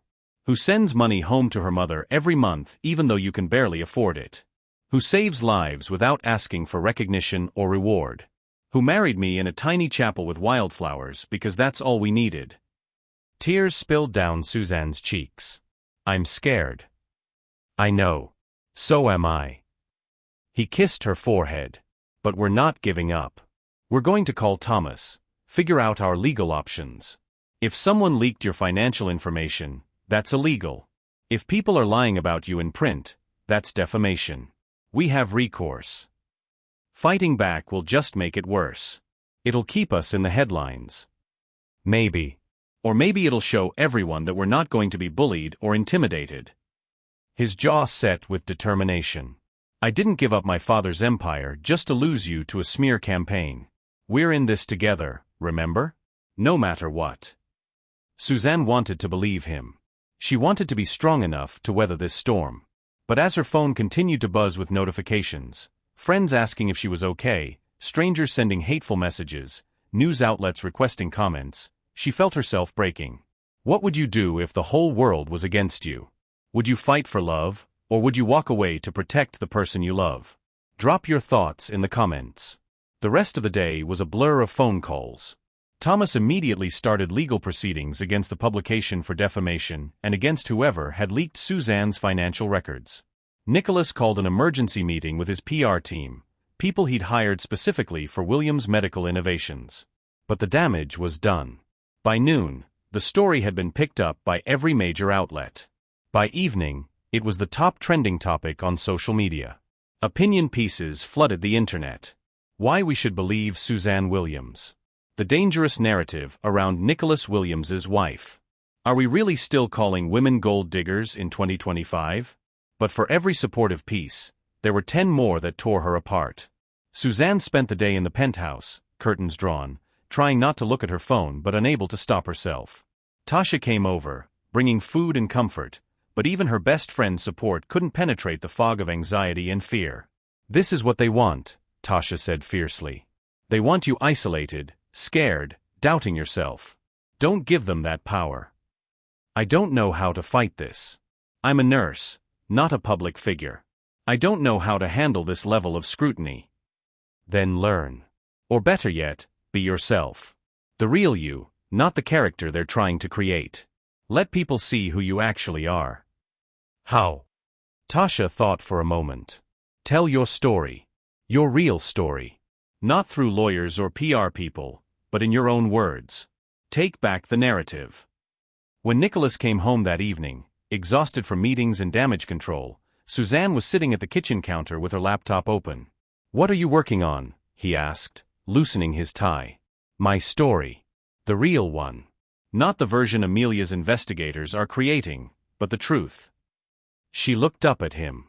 Tasha's right. I've been so focused on defending myself that I forgot to just be myself. So I'm writing it all down. Where I came from. Why I became a nurse. How we met. All of it. Nicholas came around the counter to read over her shoulder. She'd written 3 pages already, raw, honest, from the heart. My name is Suzanne Fortney Williams, and I'm tired of other people telling my story. This is good, Nicholas said softly. This is really good. You think I should publish it? I think you should do whatever feels right to you. But yes, if you're asking my opinion, I think the world needs to hear your voice. The real you, not the caricature they've created. Suzanne kept writing, and Nicholas ordered dinner, and for a few hours in their penthouse sanctuary, they pretended the world outside didn't exist. But it did exist. And it was about to get much worse. Because while Suzanne was writing her truth, Amelia Cross was planning her next attack. And this time, she wasn't going after Suzanne's character. She was going after her marriage. Later that night, Suzanne woke to the sound of Nicholas's phone ringing, the emergency ringtone he'd set for important calls. She glanced at the clock, 2:47 a.m. Nothing good ever happened at 2:47 a.m. Nicholas grabbed his phone, his voice rough with sleep. "Hello." Suzanne watched his expression change from confusion to shock to fury. "What? When? How did they?" He sat up, running a hand through his hair. "Send me everything you have. I'm coming in now." He hung up and turned to Suzanne, his face pale in the darkness. "That was Thomas. Someone leaked our marriage certificate to the press. But not the real one, a forged version that makes it look like we got married 2 weeks before my mother's cardiac arrest." Suzanne's stomach dropped. "What? But that's not, we got married 7 months after." "I know. But the forgery is good. Really good. And it's already spreading on social media with a new headline. Did Suzanne Williams plan this from the start?" They stared at each other in the darkness, and Suzanne felt the last of her courage crumble. This wasn't just a smear campaign anymore. This was war. By sunrise, the forged marriage certificate was everywhere. The narrative was simple, devastating, and utterly false. Suzanne had married Nicholas 2 weeks before his mother's convenient cardiac arrest, positioning herself perfectly to swoop in as the hero nurse who saved Eleanor Williams's life. It painted their entire love story as a calculated scheme. Marry the billionaire, wait for an opportunity to prove her worth, then collect her reward. The media frenzy was unlike anything they'd experienced before. Nurse's long con exposed, married billionaire before saving his mother. Timeline doesn't add up. Was Eleanor Williams's emergency really an accident? Sources question if Suzanne Williams orchestrated entire relationship. That last headline made Suzanne physically ill. They were suggesting she'd somehow caused Eleanor's cardiac arrest. That she'd endangered a woman's life for personal gain. "This is insane," she whispered, staring at her laptop screen in the early morning light. "They're accusing me of attempted murder." Nicholas was on his phone with Thomas, pacing the living room in sweatpants and a t-shirt, his hair wild from running his hands through it all night. "I don't care what it costs. Sue everyone who published that certificate. It's forgery, it's defamation, yes, I know it'll keep us in the headlines longer, but we can't let this stand." Suzanne watched him rage, feeling strangely numb. She'd cried all her tears between 3 and 5 a.m. Now she just felt empty, hollowed out by the sheer impossibility of fighting something this big. Her phone buzzed. Her mother, calling from Savannah. "Hey Mama," Suzanne answered, trying to keep her voice steady. "Baby girl." Her mother's voice was thick with worry. "I've been seeing the news. These terrible things they're saying about you. None of it's true, Mama. I promise. Someone forged our marriage certificate to make it look like." "I know it's not true, Suzanne Marie. I know my daughter. You're not capable of the things they're accusing you of." Her mother paused. "But baby, maybe it's time to come home for a while. Just until this settles down. Come home. You could stay with me. Get away from all those cameras and reporters. Let your husband handle his business while you take care of yourself." Suzanne felt something crack inside her chest. Even her mother, who knew her better than anyone, was suggesting she run. Hide. Give up. "Mama, I can't leave Nicholas. Not now. But if staying is destroying you, then I'll be destroyed. But I won't abandon him." Suzanne's voice strengthened. "Mama, you taught me to fight for what matters. You worked 3 jobs to keep a roof over our heads. You never gave up, even when Daddy left, even when things got hard. I'm not giving up either." Her mother was quiet for a long moment. When she spoke again, her voice was fierce. "That's my girl. I just needed to hear you say it. You fight, baby. You fight for your love, and you don't let those vultures take it from you." After they hung up, Suzanne felt marginally stronger. But the strength evaporated when she opened Twitter and saw that hashtag Suzanne Williams is a scammer was trending worldwide. Nicholas finished his call and came to sit beside her on the couch. He looked exhausted, defeated in a way she'd never seen before.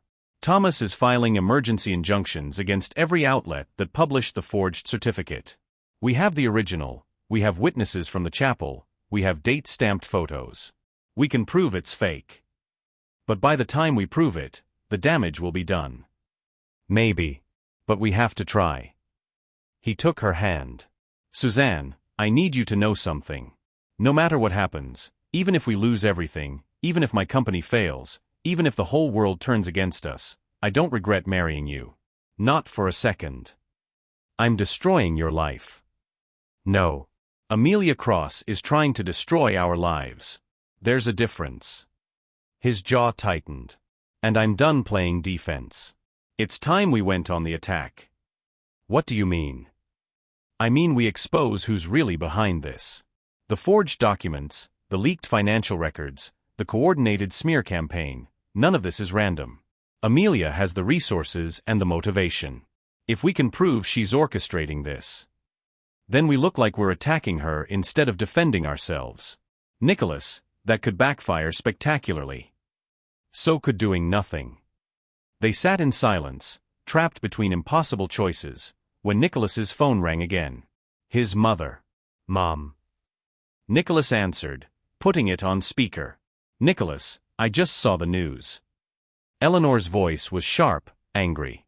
That forged certificate, darling, you know I'll testify to the real timeline, right? I was there. I know exactly when you met Suzanne, when you started dating, when you got married. I'll go on record, do interviews, whatever it takes. Nicholas's eyes filled with tears. Mom, you don't have to. Yes, I do. That girl saved my life, and now they're dragging her through the mud with lies. I won't stand for it. Eleanor paused. And Nicholas? Your father called me this morning. Nicholas stiffened. What did he want? He wanted me to stay silent. Said it would be better for the family if we just let this situation resolve itself naturally. Her voice dripped with disdain. I told him exactly where he could shove his family reputation. Despite everything, Suzanne felt a smile tug at her lips. I'm calling a press conference for this afternoon, Eleanor continued. I'm going to tell the truth, all of it.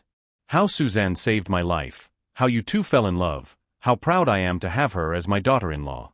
And if your father has a problem with that, he can join me on stage and explain why he values business deals over his son's happiness. Mom, are you sure? This could damage your relationship with Dad even more. Darling, your father and I haven't had a real relationship in decades. We have an arrangement. And I'm tired of arranging my life around his ego and his empire. Eleanor's voice softened. You chose love, Nicholas. Real, messy, complicated love. I'm so proud of you for that. Let me help you fight for it. After Eleanor hung up, Nicholas pulled Suzanne into his arms. She felt him shaking, from exhaustion, from stress, from the overwhelming relief of having his mother's support.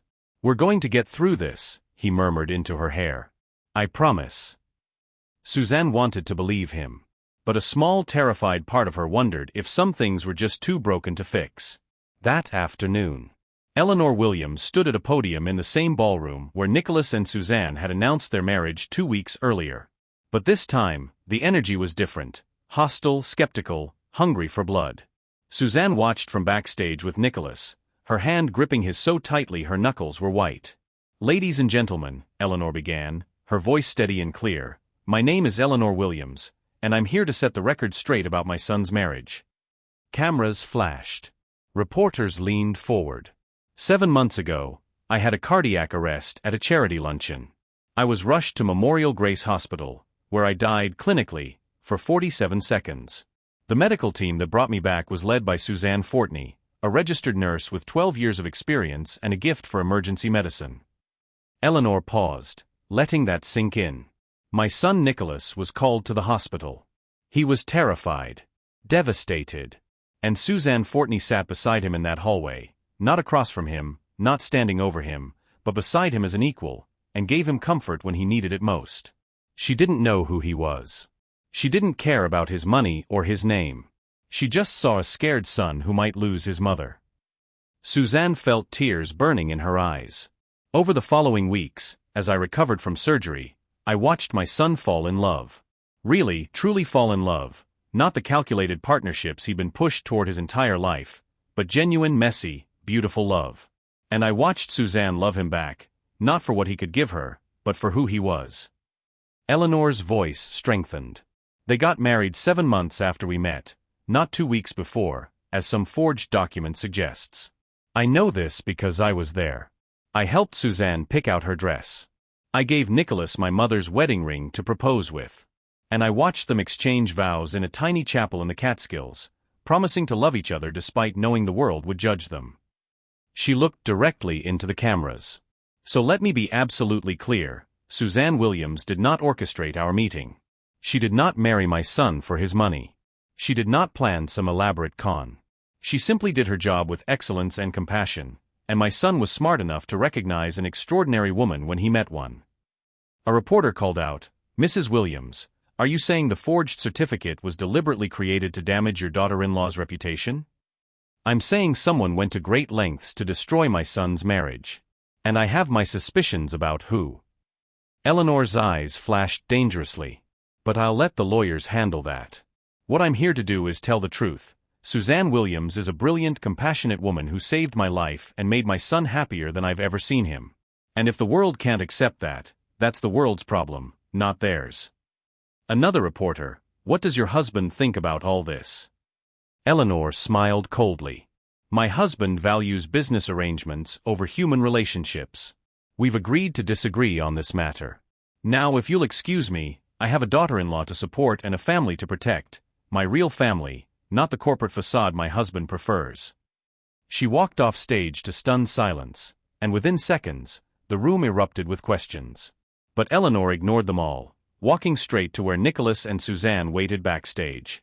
"Mom," Nicholas said, his voice choked with emotion. Eleanor pulled them both into a fierce hug.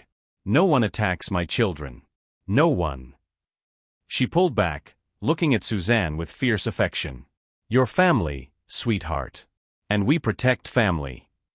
Suzanne finally broke, sobbing against Eleanor's shoulder while the older woman held her tight and Nicholas wrapped his arms around both of them. For the first time since the nightmare began, Suzanne felt like maybe, just maybe, they had a chance. That evening, the response to Eleanor's press conference was immediate and polarizing. Some outlets praised her courage and honesty. Others accused her of being manipulated by her son or blinded by gratitude to Suzanne. But one thing was clear, the narrative had shifted. The focus was no longer just on whether Suzanne was a gold digger, but on who had forged the marriage certificate and why. Thomas's legal team was working around the clock to trace the document's origin, and early evidence suggested it had come from a private investigation firm with known ties to Victor Cross, Nicholas said, staring at Thomas's email. Amelia's father. His company hired the investigators who forged the certificate. "Can we prove it?" Suzanne asked. "Thomas thinks so. Digital forensics found metadata linking the forgery to a computer at Cross Investigations, a firm owned by Victor Cross's brother." Nicholas looked up, his eyes hard. "We've got them. But they'll deny it. Say it was a rogue employee or..." "Let them try. We're going public with everything, the forgery evidence, the illegal leak of your financial records, the coordinated smear campaign. All of it." Nicholas's voice was steel. "I'm done playing nice. They came after my wife. Now I'm coming after them." Suzanne should have felt relief. Victory, even. But all she felt was exhausted. "Nicholas, what if exposing them just creates more drama? More headlines? What if we're caught in this cycle forever?" He came to kneel in front of where she sat on the couch. "Then we endure it together. But Suzanne, we can't let them win. Because if we do, it sends a message that powerful people can destroy anyone they want with lies and forgeries and money. And I refuse to live in that world." She touched his face, this man who'd given up everything for her, who was now fighting battles he never should have had to fight. "I love you. You know that, right?" "I know. And I love you. Which is why I'm going to destroy anyone who tries to hurt you." There was a darkness in his voice that should have scared her. But instead, it made her feel protected.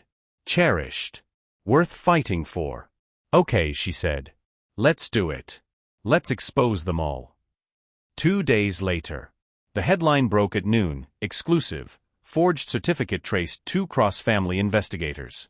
Thomas had released everything. Forensic evidence, email trails, financial records showing payments from Victor Cross to the investigation firm. It was damning, comprehensive, and impossible to deny. Within hours, Victor Cross was forced to issue a statement. We are shocked and appalled to learn that our family name was used in an illegal scheme to defame Mrs. Suzanne Williams. We are conducting an internal investigation and will cooperate fully with authorities. It was carefully worded to distance himself from the forgery while admitting culpability. But everyone knew the truth. The Cross family had orchestrated the attack on Suzanne. Amelia Cross, notably, said nothing. But her silence spoke volumes. The public response was swift and brutal. The same outlets that had torn Suzanne apart now fell over themselves to apologize and condemn the Cross family's actions. Opinion pieces flooded the internet. We owe Suzanne Williams an apology. The dangerous game of character assassination. How the media failed Suzanne Williams.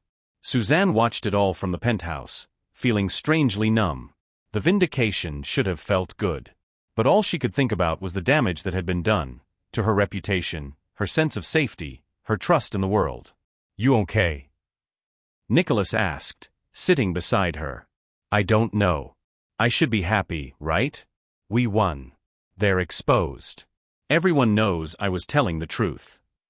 But it doesn't undo what they did. It doesn't erase the lies people believed about me. Some people will always think I'm a gold digger, no matter how much evidence proves otherwise. She looked at him, tears in her eyes. And I'm tired, Nicholas. I'm so tired of fighting. He pulled her close. I know. Me too. They sat in silence, holding each other, 2 people who'd survived a war but were still counting their wounds. Suzanne's phone buzzed. A text from her supervisor at Memorial Grace. Board meeting tomorrow. They want to discuss your return to work. I think it's good news. Another text, this one from a number she didn't recognize. Mrs. Williams, this is Rachel Chun from Good Morning America. We'd love to have you and Nicholas on the show to tell your story in your own words. Would you be interested?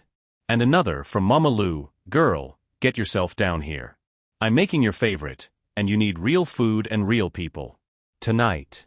7 p.m. No excuses. Suzanne smiled despite herself. Life was trying to return to normal. Or at least, a new version of normal. Nicholas, she said softly.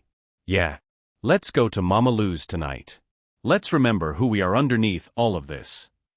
Best idea you've had all week. That night at Mama Lou's.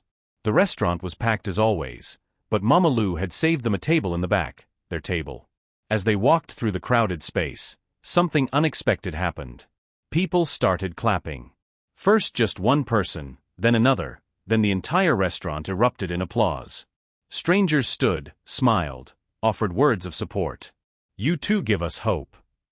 Don't let them tear you down. Love wins, baby. Suzanne felt tears streaming down her face as Mama Lou emerged from the kitchen and pulled her into a crushing hug. That's my girl, Mama Lou said fiercely. You fought back. You stood strong. I'm so proud of you. I couldn't have done it without all of you, Suzanne managed. Well, you're not done yet. Mama Lou winked. You got healing to do, a marriage to enjoy, and a life to live. So sit down and eat. Because of my restaurant, everyone gets fed, body and soul. As they ate, surrounded by genuine warmth and community, Suzanne felt something shift inside her. The past weeks had been hell. The scars would take time to heal. But they'd survived. More than that, they discovered who their real allies were.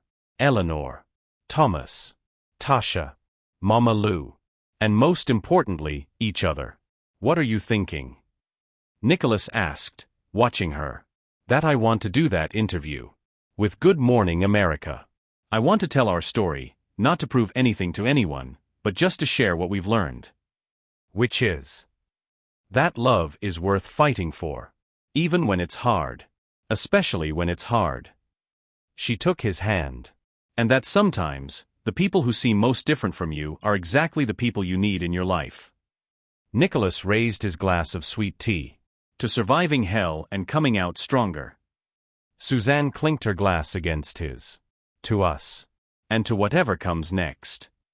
Because they both knew this wasn't over. The legal battles would continue. The media attention would persist. Richard Williams hadn't spoken to his son since the wedding, and that relationship might never heal. But tonight, in a crowded soul food restaurant in Brooklyn, surrounded by real people with real love, Nicholas and Suzanne Williams celebrated something precious. They'd fought for their marriage, and their marriage had survived. The question was, what would they build with that hard-won victory? 6 months later. Suzanne stood at the window of the new Williams Medical Innovations headquarters, watching the sun rise over Manhattan. The building was modest compared to Williams Tower, only 15 floors instead of 50, but it felt more significant somehow. More real. Behind her, the office was still being set up. Boxes of equipment lined the walls. Desks waited to be assembled. But in the center of the main floor sat their first prototype, a portable dialysis machine that cost a fraction of traditional models, designed to bring life-saving treatment to underserved communities. It was Nicholas's vision, funded by his personal fortune and a growing list of investors who believed in affordable healthcare over maximum profit. And Suzanne had helped design it, drawing on her years of nursing experience to make it practical, user-friendly, and genuinely helpful. "You're here early," Nicholas said, emerging from the elevator with 2 cups of coffee. He looked different these days, more relaxed, despite working harder than ever. He'd traded his designer suits for jeans and button-downs. He smiled more. Laughed more. He looked happy. "Couldn't sleep," Suzanne admitted, accepting the coffee. Big day. Today was the official launch. Press would be here at 10. Potential partners at noon. And at 2, they were hosting a small reception for everyone who'd supported them through the nightmare of the past months. "Nervous?" Nicholas asked, sliding his arms around her waist from behind. "Terrified. Excited. All of it." She leaned back against him. "Nicholas, what if this fails? What if we've risked everything for nothing? Then we try again. Build something else. Keep fighting." He kissed her temple. "But it's not going to fail. You know why." "Why?" "Because it's built on something real. Not greed or ego or family obligation, but genuine desire to help people." He turned her to face him. "We've already survived the worst thing I can imagine. People trying to destroy our marriage with lies. A business failing? That's nothing compared to almost losing you." Suzanne kissed him, soft and lingering. "Have I told you lately that I love you?" "Not in the last hour. I was starting to worry." She laughed, the sound echoing in the empty space. 6 months ago, she couldn't have imagined laughing like this, free, unburdened, genuinely joyful. But they'd done the work. Therapy, both individually and together, to process the trauma of the smear campaign. Long conversations about boundaries, trust, and what they needed from each other. Hard decisions about what to let go and what to fight for. And slowly, painfully, they'd healed. The Good Morning America interview had helped. Suzanne had told their story simply and honestly, and the response had been overwhelmingly positive. The lawsuits against the Cross family were still pending, but Victor Cross had quietly stepped down from his company, and Amelia had moved to Europe, apparently to pursue new opportunities. Translation: to escape the scandal they'd created. Eleanor had become Suzanne's fiercest ally, publicly supporting her at every turn and privately becoming the mother figure Suzanne had always needed. They had lunch every Tuesday, and Eleanor had started volunteering at a free clinic Suzanne had connected her with, using her wealth and influence for actual good instead of just social status. Richard Williams, on the other hand, had remained silent. He hadn't attended the launch of Nicholas's new company. Hadn't acknowledged Suzanne's existence. Hadn't spoken to his son in 6 months. It hurt Nicholas. Suzanne saw it in the way his jaw tightened when his father's name came up, in the sadness that flickered across his face during family holidays where Richard's absence loomed large. But Nicholas never wavered in his choice. "I chose you," he'd tell her on the hard days. "And I'd choose you again. Every single time." The elevator dinged, and Tasha emerged, carrying a box of pastries from Mama Lou's. Rise and shine, power couple. Mama Lou sent breakfast. Says you need to eat before you change the world. Tasha set the box down and pulled Suzanne into a hug. How you feeling, girl? Like I might throw up. That's normal. I felt the same way when I defended my thesis. Tasha had finished her master's in social work last month, inspired by watching Suzanne and Nicholas fight for what mattered.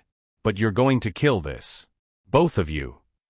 More people started arriving. Thomas, looking unusually casual in khakis and a polo. Eleanor, elegant in a simple dress and pearls. Members of Nicholas's new team, young and passionate and committed to the mission. Reporters, setting up cameras and checking sound equipment. And then just before 10, someone unexpected walked through the door. Richard Williams. The room went silent. Nicholas froze, his coffee cup halfway to his lips. Suzanne felt her heart rate spike, protective instincts kicking in. After everything Richard had put them through, what was he doing here? Richard stood in the doorway, looking older somehow. Diminished. His perfect posture was slightly hunched, and there were new lines around his eyes. Nicholas, he said, his voice rough. May I have a word? Before the event starts. Nicholas looked at Suzanne, a question in his eyes. She nodded, squeezing his hand once before letting go. Father and son walked to a quiet corner of the office. Suzanne couldn't hear what they were saying, but she watched the body language, Richard's stiff formality gradually softening, Nicholas's defensive posture slowly relaxing. Think they'll figure it out? Eleanor asked, appearing beside Suzanne. I don't know. Do you want them to? Eleanor sighed. I want my son to have peace. If that includes a relationship with his father, wonderful. If not, I'll support him either way. Richard and we've made our own peace. We're getting a legal separation. Not a divorce, too complicated at our age, but a formal acknowledgement that our marriage is over. Eleanor, I'm sorry. Don't be. I should have done it years ago. Watching you and Nicholas fight for your love showed me what I'd been missing. She smiled. So thank you, dear, for reminding an old woman that it's never too late to choose happiness. Nicholas and Richard returned. Richard's eyes were red-rimmed, his usual composure cracked. When he looked at Suzanne, she saw something she'd never expected, respect. Mrs. Williams, Richard said formally. I owe you an apology. Several, actually. I judged you unfairly. I tried to manipulate my son into leaving you. And I remained silent when you were attacked because I thought your marriage was a mistake that would resolve itself. He paused, struggling with the words. I was wrong. About all of it. You didn't marry my son for his money. You married him because you loved him. And he's happier now than I've ever seen him. Richard's voice cracked slightly. I don't expect forgiveness. But I wanted you to know that I see it now. I see what you've built together. And it's remarkable. Suzanne didn't know what to say. This man had caused her so much pain, had nearly destroyed her marriage before it really began. But she saw the genuine remorse in his eyes, the cost of his pride finally breaking. Thank you for saying that, she managed. It means a lot. Richard nodded, then turned to Nicholas. I'd like to invest in your company. If you'll have me. Not as a controlling partner, just as a supporter who believes in what you're doing. He smiled weakly. Apparently, my wife has convinced me that making money isn't the only thing that matters. Who knew? Nicholas laughed, surprised and genuine. I'd like that, Dad. I'd like that a lot. They didn't hug. Didn't have some dramatic reconciliation. But they shook hands, and something in Nicholas's shoulders relaxed, a burden he'd been carrying for months finally easing. The launch event was perfect. Nicholas stood at the podium, explaining the technology behind their portable dialysis machine. Suzanne demonstrated how it worked, her nursing expertise making the complex simple. Investors asked thoughtful questions. Press took notes and photos. But the moment that mattered most came at the end, during the Q&A. A young journalist raised her hand. Mr. Williams, Mrs. Williams, your love story has been incredibly public, often painfully so. What advice would you give to other couples facing similar scrutiny or judgment? Nicholas looked at Suzanne, and she nodded, stepping up to the microphone beside him. Don't let other people's opinions define your relationship, Suzanne said. Nicholas and I come from different worlds. We faced incredible opposition, from family, from the media, from people who thought they knew better than we did about our own lives. And there were moments when it would have been easier to give up. She took Nicholas's hand. But we chose each other. Every day, we chose each other. And that choice, that commitment, was stronger than any attack, any lie, any judgment. Nicholas picked up the thread. Love isn't about perfection. It's not about coming from the right family or having the right amount of money or fitting into some predetermined mold. Love is about seeing someone, really seeing them, and choosing to stand beside them, no matter what. He looked at Suzanne with such open adoration that several people in the audience sighed audibly. My wife saved my mother's life. But more than that, she saved mine. She showed me what it means to live with purpose, to work for something bigger than yourself, to love without calculation or condition. And if the world couldn't accept that, that was the world's problem, not ours. So our advice. Suzanne continued. Fight for what matters. Build a life that's true to who you are, not who others expect you to be. And remember that the people who judge you from the outside don't know your story. They don't know your love. Only you do. The room erupted in applause, and Suzanne felt tears prick her eyes, but they were good tears this time. Happy tears. After the event, as people mingled and celebrated, Suzanne found herself on the balcony, looking out at the city. So much had changed in the past year. She'd met Nicholas. Married him. Survived a coordinated attack designed to destroy her. Helped launch a company that could genuinely change lives. There you are, Nicholas said, joining her. Hiding from your own party? Just taking a moment. This is really happening, isn't it? We actually did it. We did. And Suzanne. He turned her to face him, his expression serious. There's something I need to tell you. Her heart skipped. Okay. I got a call this morning. From the board at Memorial Grace. They want you back. Full reinstatement, with a promotion to Director of Emergency Services. And they want to partner with Williams Medical Innovations to pilot our equipment in their emergency room. Suzanne's mouth fell open. Are you serious? Completely serious. Apparently, your interview on Good Morning America reminded them why they hired you in the first place. And the hospital administrator personally called to apologize for how they handled the situation. Nicholas, that's amazing. She threw her arms around him, laughing and crying at the same time. There's more. He pulled back, his eyes sparkling. I got another call. This one from a producer at 60 Minutes. They want to do a feature on us, not the scandal, but what we're building. How we're using our story to create change. Do you want to do it? Only if you do. We're a team, Suzanne. Every decision, we make together.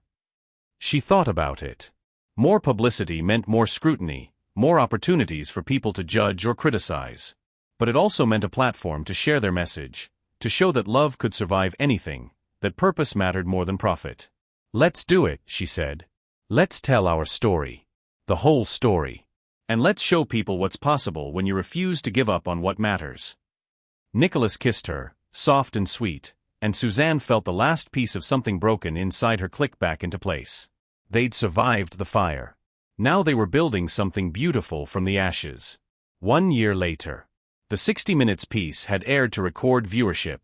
Williams Medical Innovations had expanded to 3 cities, with plans for international distribution. Suzanne was thriving as Director of Emergency Services, mentoring young nurses and implementing new protocols that saved lives. And today, they were back where it all began. Memorial Grace Hospital was hosting a dedication ceremony for the new Eleanor Williams Emergency Care Wing, funded by both Richard and Eleanor, separately, and equipped with Williams Medical Innovations technology. Suzanne stood beside Nicholas in the lobby, watching as Eleanor cut the ribbon, officially opening the wing that bore her name. This is full circle, isn't it? Nicholas murmured. A year and a half ago, Mom was dying in this hospital. Now we're dedicating a wing in her honor. And saving countless other lives in the process, Suzanne added. Nicholas, look. She pointed to a wall where the hospital had mounted a plaque. The Eleanor Williams Emergency Care Wing. dedicated to the belief that quality healthcare is a human right, not a privilege. Sometimes the best things in life come from the worst moments, if we're brave enough to fight for them. Eleanor Williams. Below the plaque was a photo, not of Eleanor alone, but of all of them together, Eleanor, Nicholas, Suzanne, taken on the day of the company launch. A family built not by blood alone, but by choice and love and shared purpose. Mr. and Mrs. Williams? A young nurse approached, barely 25, nervous and excited. I just wanted to say thank you. I'm starting my career here, and knowing that people like you exist, that you fought for love and purpose and doing what's right, it gives me hope. You're an inspiration. After she walked away, Suzanne leaned against Nicholas, feeling overwhelmed by the fullness of it all. We made it, she whispered. Against all odds, we actually made it. Did you ever doubt we would? Every single day, she admitted. But I kept choosing you anyway. And I kept choosing you. Nicholas turned her to face him, his hands on her waist. Suzanne Williams, love of my life, partner in all things, will you keep choosing me? For the rest of our lives. I already promised you that. In a chapel in the Catskills, remember? I remember. But I wanted to hear it again. She kissed him, there in the hospital lobby where they'd first met, where he'd been just a scared son and she'd been just a nurse doing her job. Before the chaos, before the attacks, before they knew what loving each other would cost. I choose you, she said against his lips. Today, tomorrow, always. I choose you. 3 years later. The Williams home, a brownstone in Brooklyn they'd bought together, halfway between Suzanne's roots and Nicholas's business, was filled with laughter and warmth. Nicholas was in the kitchen, attempting to make Mama Lou's fried chicken recipe, with limited success, while Suzanne sat on the couch with their daughter, Amara Eleanor Williams, who just turned 1. Dada's burning dinner again, Suzanne whispered to the baby, who giggled in response. I heard that. Nicholas called from the kitchen. And I'm not burning it. I'm caramelizing. That's not what caramelizing means. The doorbell rang, and Suzanne opened it to find Tasha, Eleanor, and Richard, yes Richard, who now visited monthly and had become an unexpected but devoted grandfather. Where's my grandbaby? Eleanor cooed, immediately taking Amara from Suzanne's arms. Spoiling her already, I see, Suzanne said, smiling. That's what grandmothers do, dear. Eleanor settled on the couch, making faces at Amara, while Richard looked on with an expression that might have been fondness? Who would have imagined, 3 years ago, that this would be their life? That Richard Williams would be holding his granddaughter, that Eleanor would be free and happy, that Nicholas and Suzanne would have built not just a company but a family? Later, after dinner, rescued by Tasha's emergency pizza order, after Amara was asleep in her crib, after their guests had gone home, Nicholas and Suzanne stood in the nursery, watching their daughter sleep. You know what I was thinking about today? Nicholas said softly. What? That press conference. The first one, where we announced our marriage. You said you chose me every single day. He wrapped his arms around her from behind. I didn't fully understand what you meant then. How hard that choice would be sometimes. How much it would cost. And now I understand. And Suzanne? I choose you too. Every single day. Even the hard ones. Especially the hard ones. He kissed her neck. Thank you for saving my mother. But more than that, thank you for saving me. Suzanne turned in his arms, this man who'd given up an empire for her, who'd fought beside her through hell, who'd become not just her husband but her partner in every sense of the word. We saved each other, she said simply. That's what love does. Outside, the Brooklyn night was alive with sound. Cars passing, neighbors talking, life happening in all its messy, beautiful glory. Inside, a family slept peacefully, built on a foundation of choice and courage and love that had survived everything the world threw at it. Nicholas Williams had been the most feared and admired billionaire in America, living a life defined by power and wealth. Until he met a nurse from Georgia who showed him that the only power that mattered was the courage to love completely. He married her in secret, in a tiny chapel with wildflowers and vows whispered in candlelight. And when the world found out, everything changed. But not the way anyone expected. They didn't break under the pressure. They didn't crumble beneath the judgment. They built something better. Something real. Something that mattered. Because true love doesn't hide in shadows, hoping not to be discovered. True love stands in the light, flawed, imperfect, but unashamed, and says, "This is who I am. This is who we are. And we're not apologizing for it." Nicholas and Suzanne Williams proved that love doesn't need approval to be real. It just needs two people brave enough to fight for it. And they fought. Every single day. Together. He married her in secret, but when the world found out, everything changed. Not because their love wasn't real, but because their courage to stand by it transformed them both. Sometimes the greatest love stories aren't about perfection. They're about two imperfect people who refuse to let the world tell them who they should love. Nicholas and Suzanne Williams didn't just survive the storm. They learned to dance in it. And that made all the difference. True love doesn't hide. It fights back. Wow, thank you so much for watching. Seriously, your support means the world to me. If you enjoyed this video, the biggest way you can show me love and encourage me to keep creating is to hit that like button and subscribe. Takes 1 second, but it makes a huge difference. Speaking of more videos, I've got another exciting one lined up for you. Just click on the next video showing right on your screen now to keep the fun going. See you there.